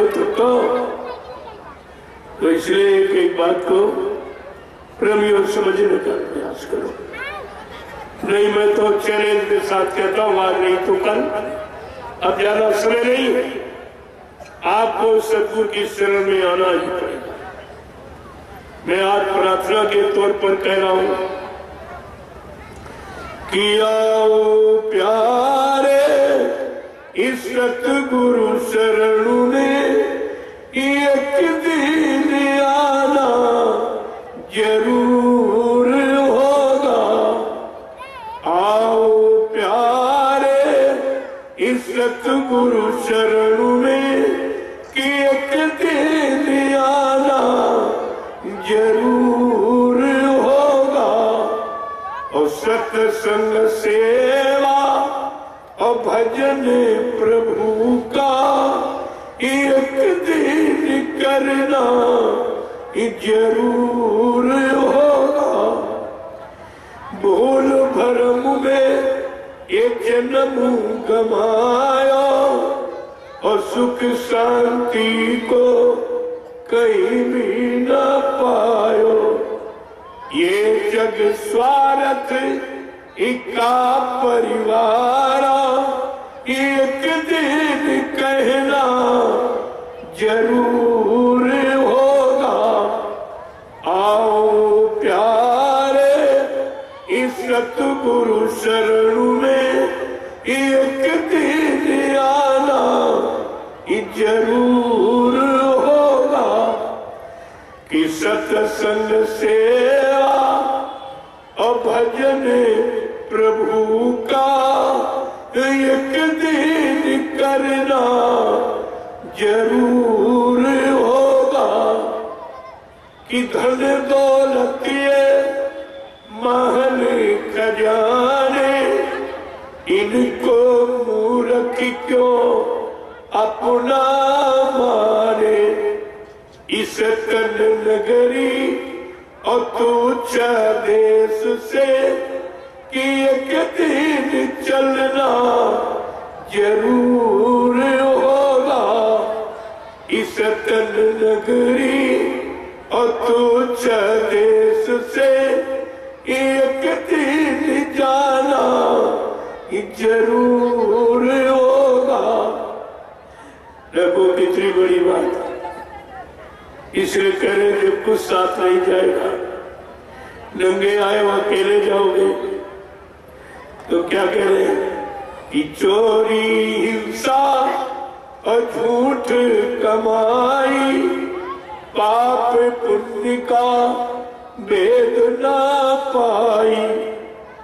चोरी हिंसा और झूठ कमाई पाप पुण्य का भेद ना पाई।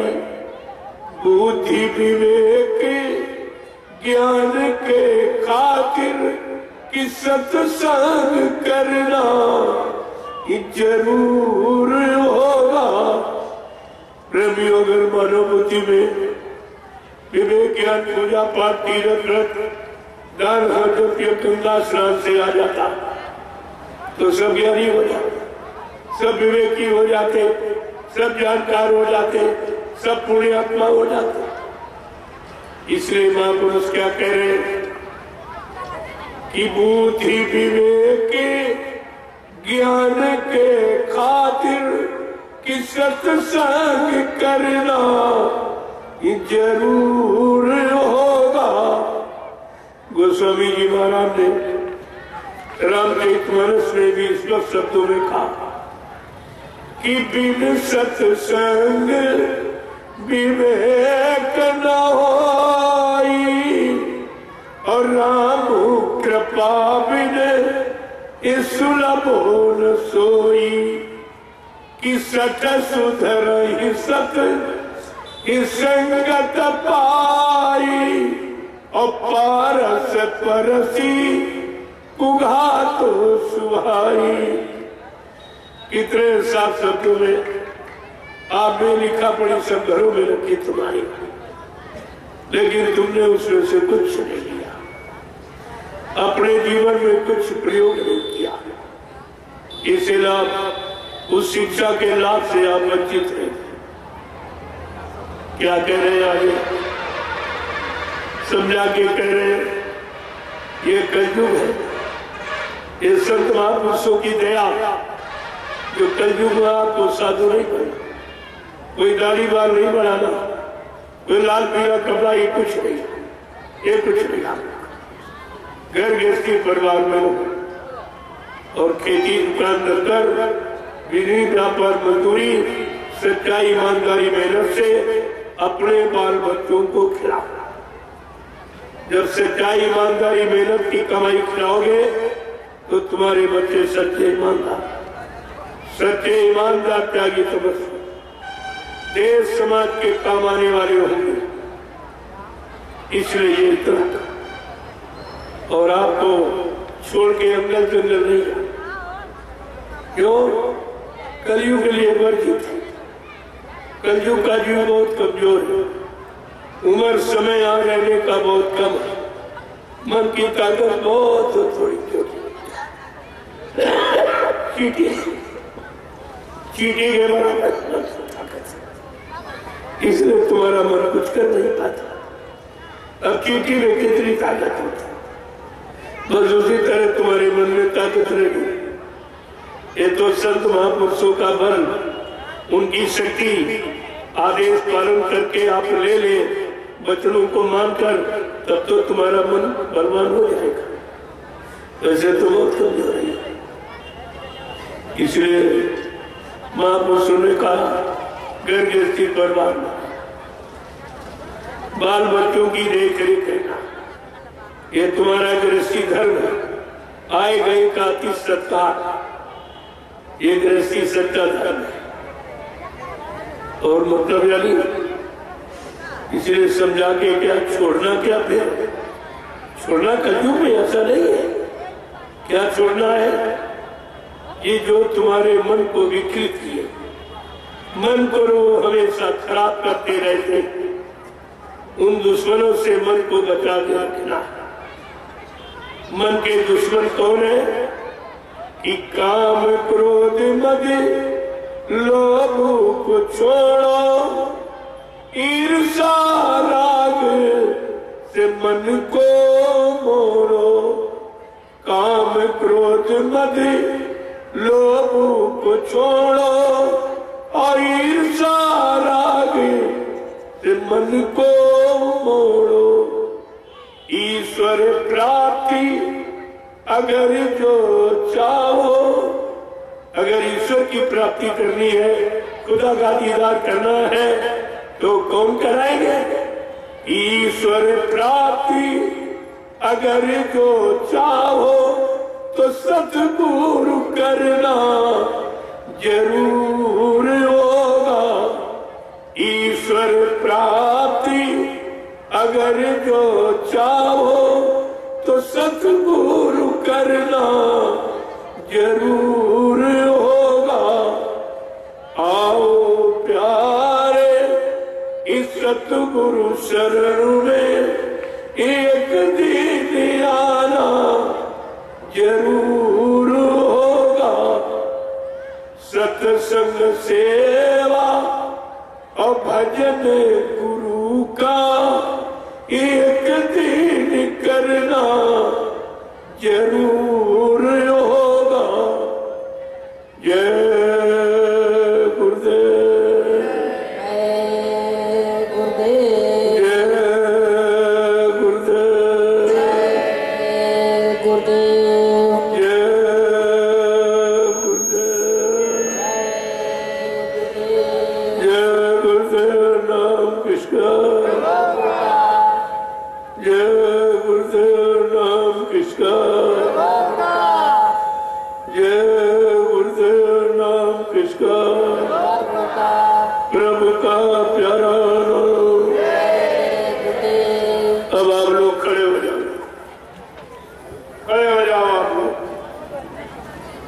देखो आज समय से सत्संग रोज आप देख कर देते, इधर उधर घुमाते रहते तो वहां से कोई सत्संग सुनने नहीं आते, वो लड्डू खा के घर में बैठ जाते, कोई मतलब नहीं था। इसलिए मैंने आज आपको करके दिखाया इसी तरह, तो तुम्हारा प्रसाद भी स्वार्थ लग जाए। जो प्रेमी आए हैं वो ऐसे लौट न जाए बिना सत्संग से, उनको सत्संग मिल जाए। जिनके लिए कार्यक्रम रखा गया, लेकिन तुम सब अपनी मनमानी क्या करते हो, और मनमानी में अपना भी नुकसान करते हो और तमाम जीवों का नुकसान करते हो, और बात को सोचते नहीं। इसलिए हमको आगे करके दिखाना कि इस तरह से सुबह यात्रा और प्रसाद वितरण भी हो जाए, और जो प्रेमी आए हैं वो बिना सत्संग सुने वापिस न जाने। तब तो आपका ठीक है सब करना, कार्यक्रम खर्चा आप यहाँ करते हो और समय खराब करते हो गाँव में, वहाँ क्या होगा? वहां से कोई सुनने नहीं आएगा कभी भी। वो तो लड्डू खा के घर में बैठ गए, उनका क्या मतलब? उनका कोई मतलब नहीं। मैंने कहा ऐसे तुम बताने से नहीं मानते तो तुमको करके दिखा देते, तो आपको करके दिखा दिया। वो भी काम आपका पूरा और ये भी पूरा, दोनों काम हुआ। जय गुरुदेव। अप्रेमियों, दूसरा पहला तो सूत्र है कि आप साकारी, दूसरा आपके जीवन को बनाने वाला सूत्र, समस्याओं को हल करने वाला सूत्र भजन। भजन आपने भजन का ही वादा किया लेकिन भूल गए, और किसी ने आपको वादा बताया नहीं। यही तो मैं कह रहा हूं, कथा वार्ता से क्या मिला? जो बताना चाहिए असली हो तो ये खुद ही नहीं जानते, तुम्हें क्या बताएगा? ये जीवात्मा ने कथा वार्ता का वादा किया, ये भजन का वादा किया। जब माँ के पेट में बच्चा 5 महीने का जब पिंड बंद हुआ तो वो हरकत करता, खुशबू बदबू की एहसास करता, गर्भ की स्थिति उल्टी, मुंह नीचे पैर ऊपर उल्टा, ये गर्भ की सजा। माँ का मनमोहन बच्चे के मुंह पर से क्यों? अब सोचिए आप कितनी बदबू होती है, कितना से दुख तकलीफ होगी वो। लेकिन वहां तो कोई बैठा नहीं जो तुम्हारी फरियाद तो सुन लेगा। लेकिन जीवात्मा ने फरियाद की है, जिसको सब गोस्वामी जी महाराज ने रामचरितमानस के उत्तर कांड में स्पष्ट किया। जब जीवात्मा गर्भ के असहनीय पीड़ा को नहीं सह पाए तो क्या कह रही है? एक एक बात को जब समझोगे तो सब समझ में आएगा। एक ही बात बड़े स्पष्ट शब्दों में वो प्रार्थना करें कि अब प्रभु कृपा करो यही भांति, और सब ताजी भजन करबू दिन राती। ये हमारी आपकी सब की जीवात्मा ने यही बात, हिंदू मुसलमान कोई हो, सब माँ के घर में यही वादा किया, हे प्रभु हमारे पर कृपा कर। ये प्रभु शब्द क्यों आया? राम का, कृष्ण का, हनुमान, शंकर, देवी देवताओं का नाम नहीं आया, उनकी प्रार्थना नहीं बताई गई।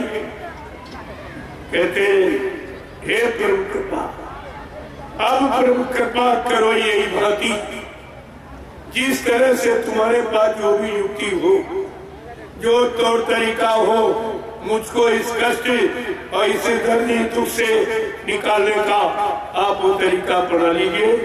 हे प्रभु हमारी फर्जिया, जब आप निकाल के बाहर कर दोगे तो क्या लिखा?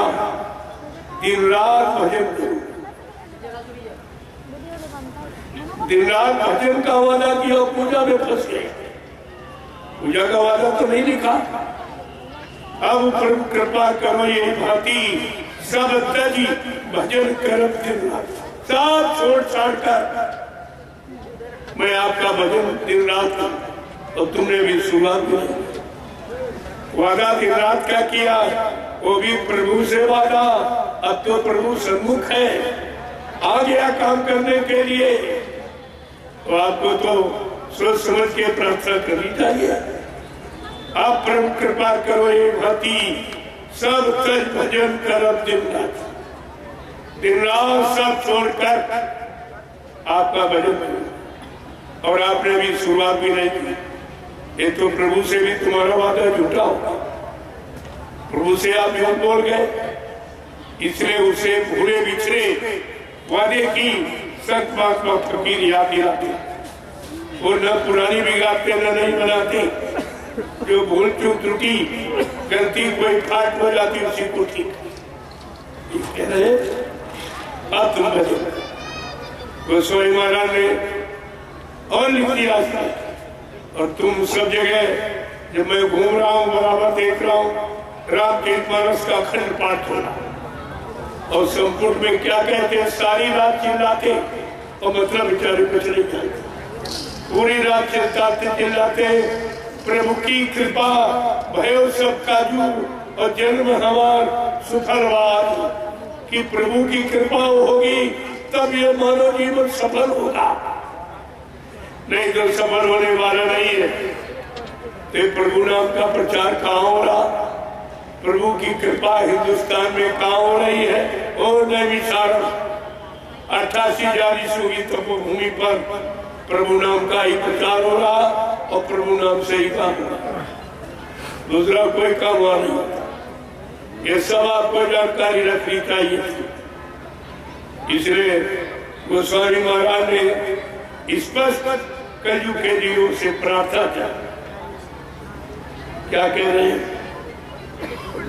मतलब आपको क्या करना है, यही तो हमें क्या करना है। कहते प्रभु का भजन, प्रभु का भजन।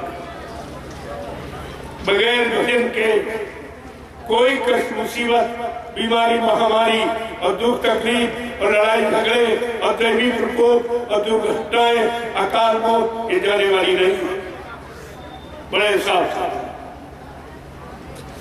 लेकिन बात आपकी समझ में आ रही तो इसीलिए महापुरुषों ने कोई चीज छोड़ी नहीं है जो आपके हित के लाभ की कल्याण की न बताई। अब तुम्हारे समझ में आ जाए तो इसीलिए तुम आपको बार बार कहते कि प्रभु का भजन सब करो धीरे धीरे।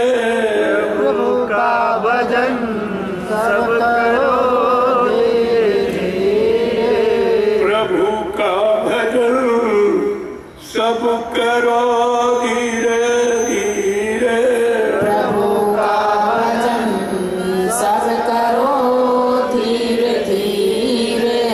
मिले शांति मन को तभी धीरे धीरे। मिले शांति मन को तभी धीरे धीरे। कि हीरा जन्म ये अमोलक मिला है। हीरा जन्म ये अमोलक मिला है। व्यर्थ में खो रहे वो इसे धीरे धीरे। व्यर्थ में खो रहे हो इसे धीरे धीरे। प्रभु का भजन सब करो धीरे धीरे। प्रभु का भजन सब करो धीरे धीरे। विषय वासनाओं में पागल बने हो। विषय वासनाओं में पागल बने हो। दमन इंद्रियों का करो धीरे धीरे। दमन इंद्रियों का करो धीरे धीरे। दमन इंद्रियों का करो धीरे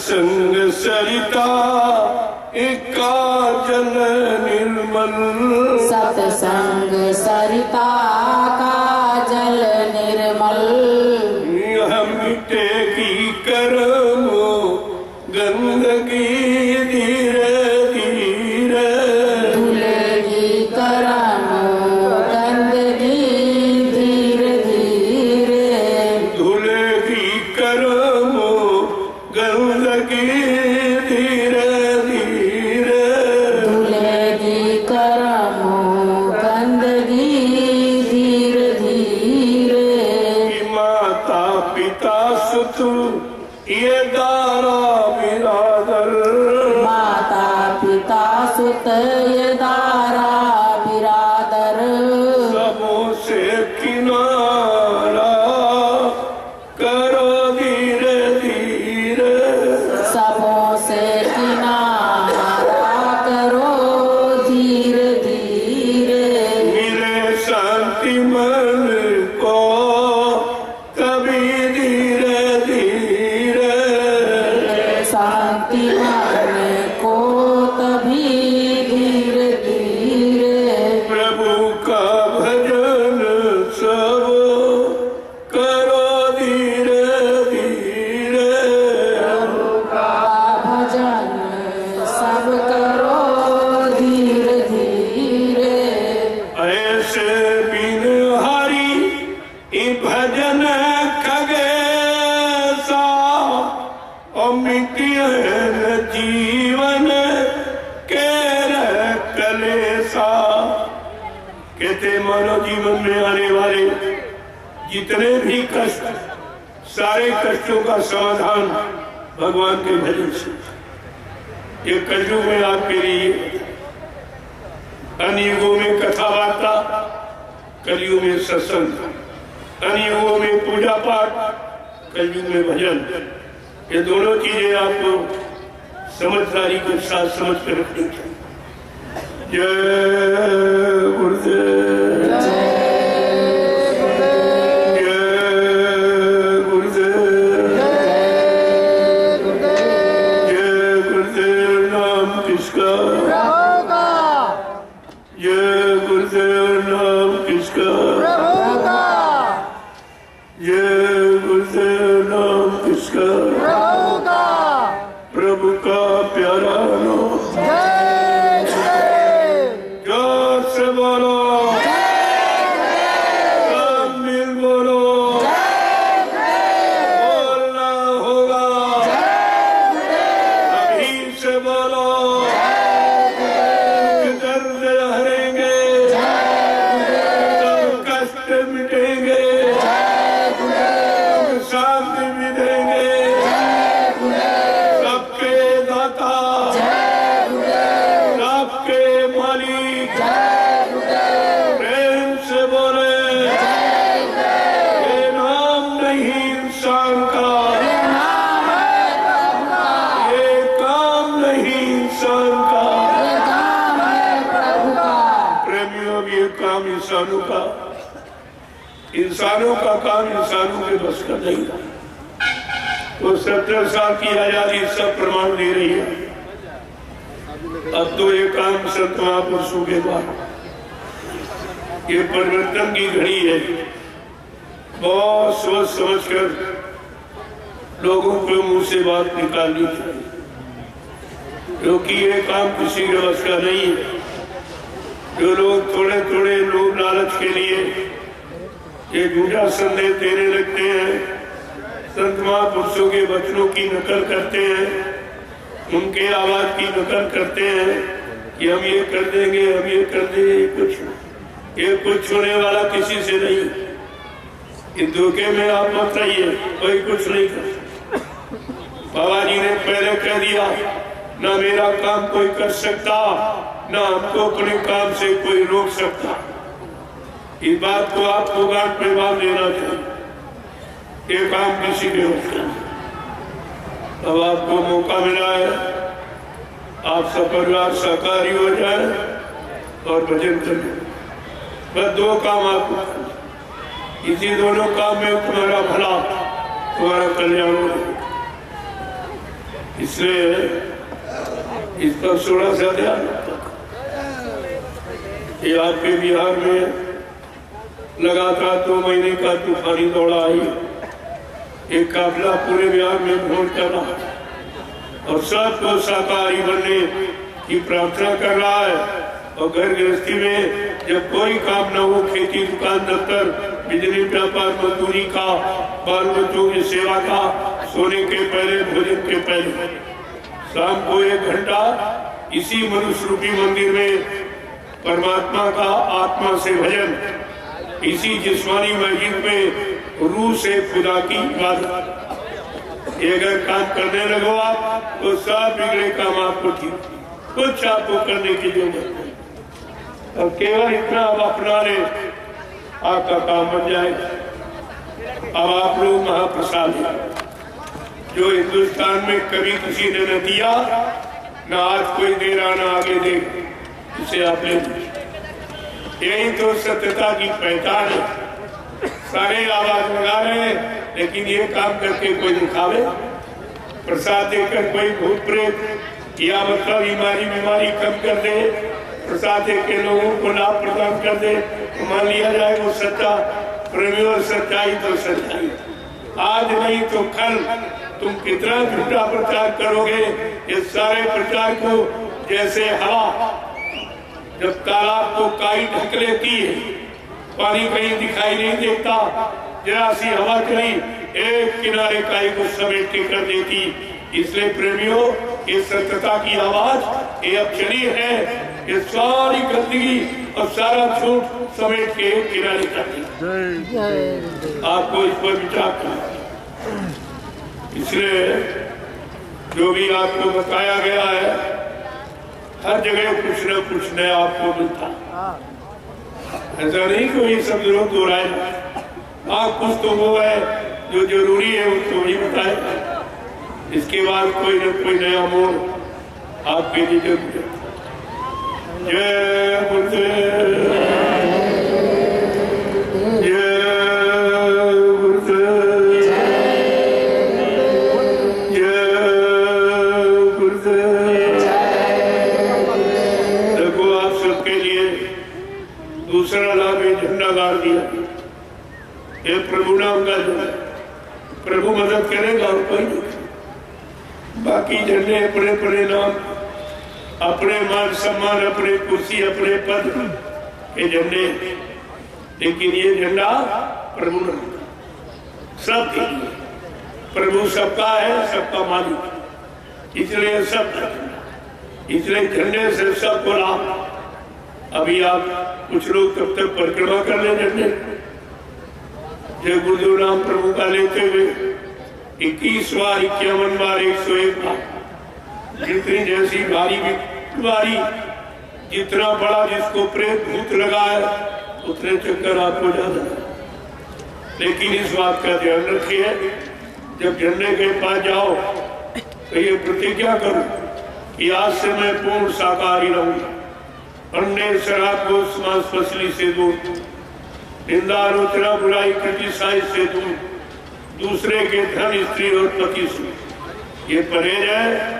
अब आप परहेज कर रहे, मैं दावे के साथ आपके बीच में कह जा रहा हूँ, ये झंडा आपकी पूरी मदद करेगा।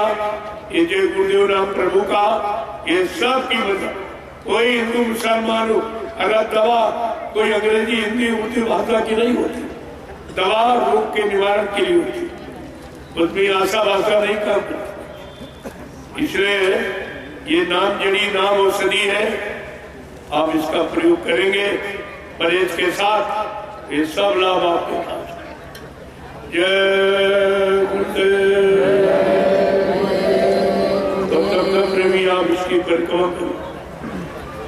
देखो आपको कुछ नहीं चाहिए मेरे साथ, न पहले कभी किसी से मांगा, आज मेरा था।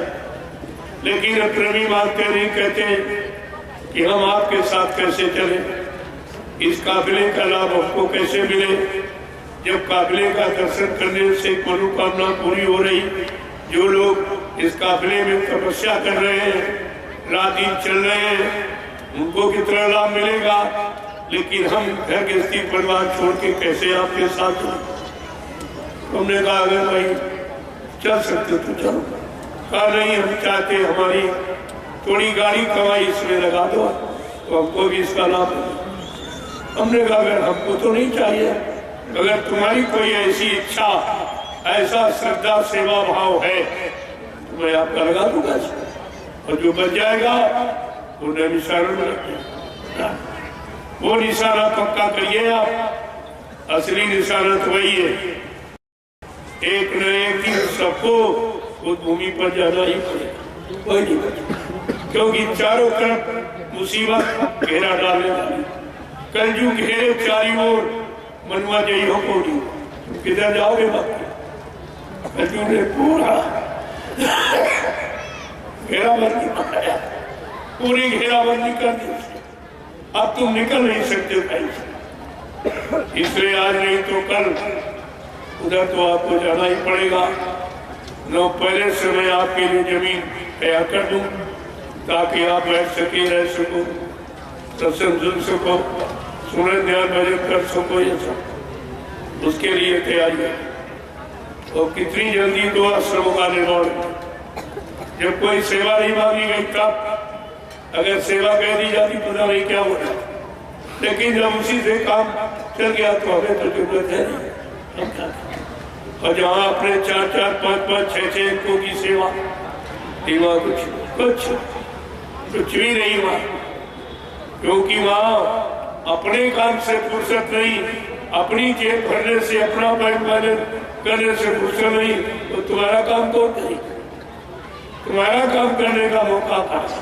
वहाँ तो कमीशन एजेंट लगे, यहाँ से सेवाएं वसूल के ले जाते, 60% वो ले लेता ठेकेदार और 40% इन बगड़ों को दे देता। ये भूखमरे 40% इनको दे दे, बड़े दुष्ट। इनको नहीं मालूम एक एक पाई का भुगतान करना पड़ेगा।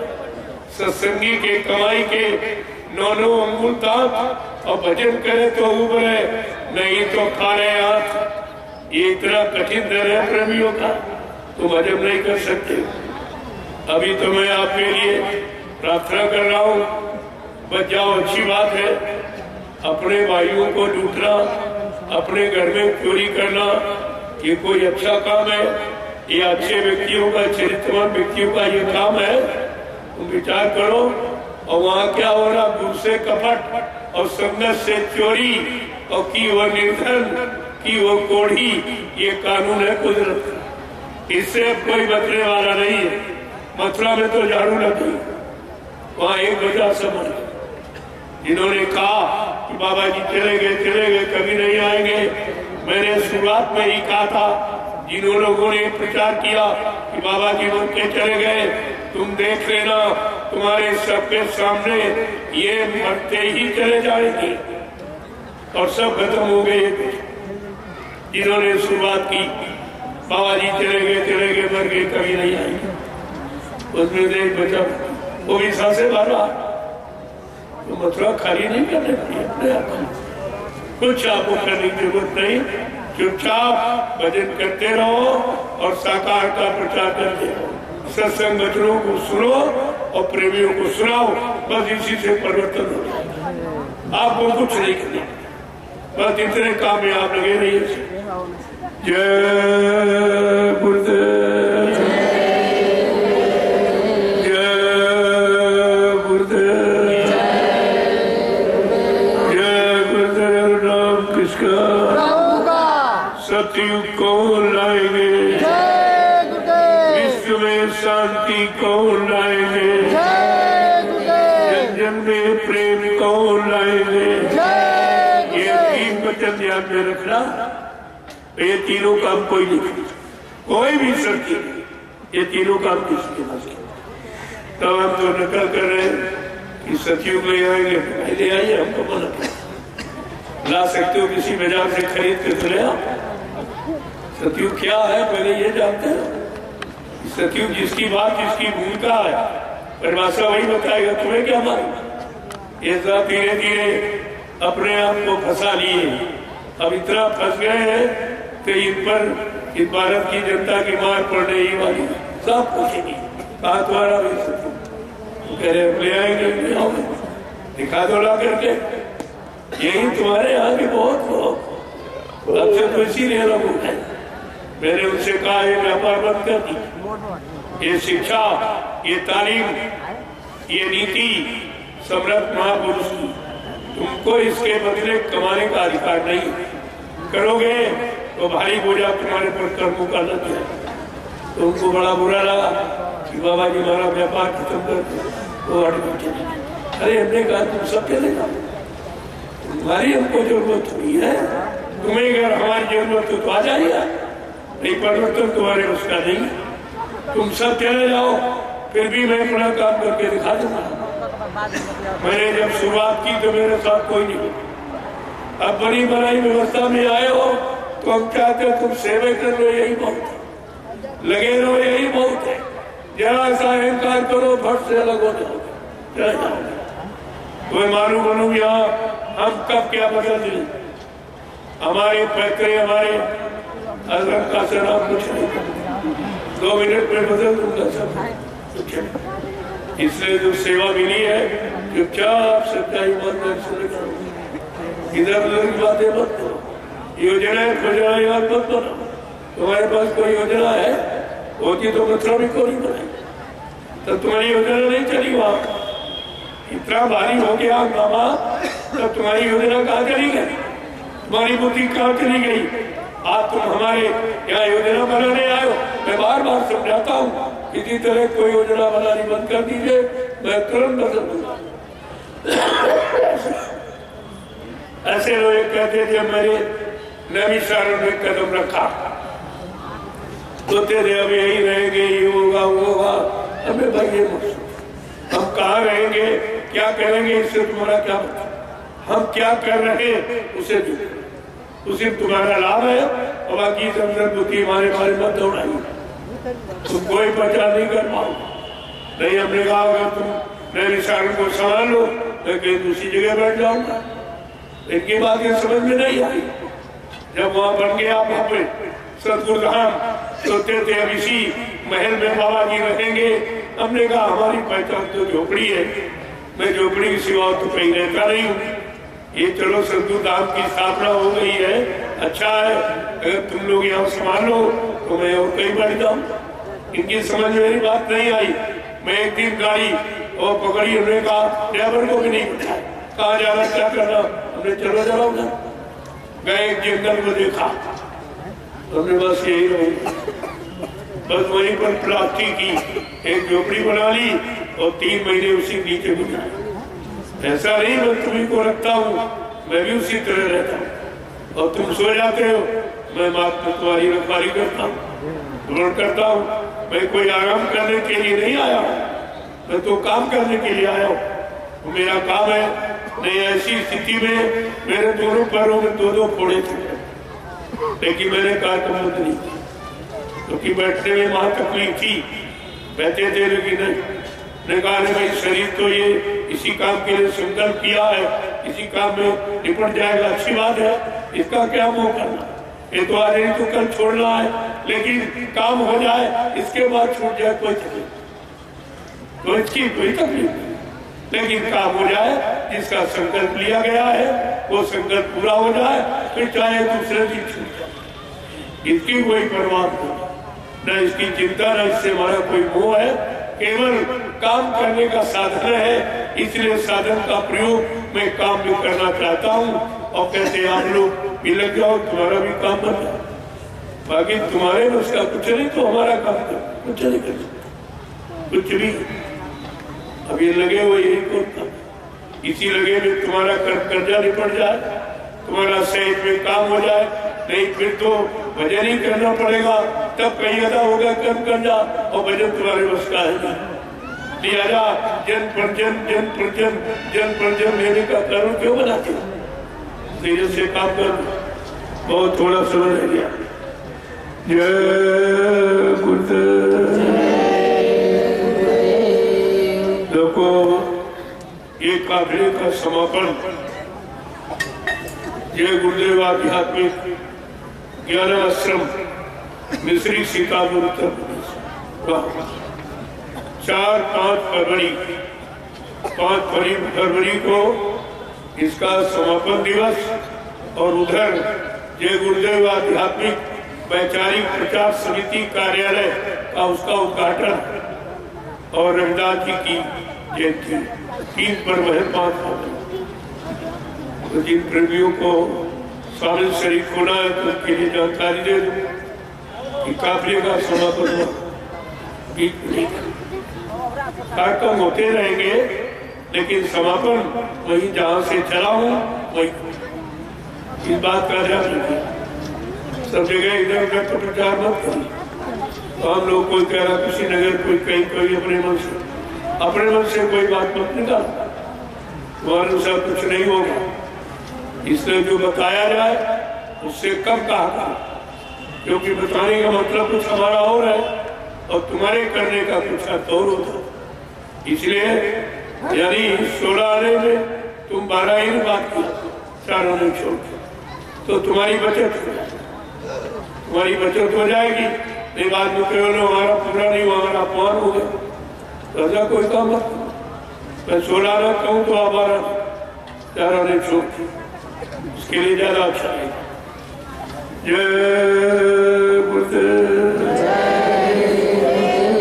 अब आप लोग महाप्रसाद जो हिंदुस्तान में कभी किसी ने दिया नहीं यहीं से हमारी सच्चाई प्रारंभ हो जाएगी। सब लोग जान जाएंगे भाई झूठ क्या है सत्य क्या है असल क्या है नकल क्या है। न मैं कोई नकल करता और न करने का आदेश देता। इस बात को समझ लीजिए। मैं कोई नकलची नहीं हूँ। मुझे जो आदेश होता है मैं उसी का पालन करता हूँ। अब तुम्हें तो आदेश सुनाई नहीं देता। तुम्हें क्या मालूम क्या आदेश हुआ क्या नहीं। तो इसलिए कभी इस पर अपनी बुद्धि खर्च मत किया। उतना सोचो जितने सोचने के दायरे में तुम सुचारू रूप से खड़े रह सको। तुम ही घर गए भाग गए तो क्या बात नहीं। ऐसा सोचना तो व्यर्थ हो जाए। जय गुरुदेव। अब आप जरूर चलिए इस महाप्रसाद के लिए।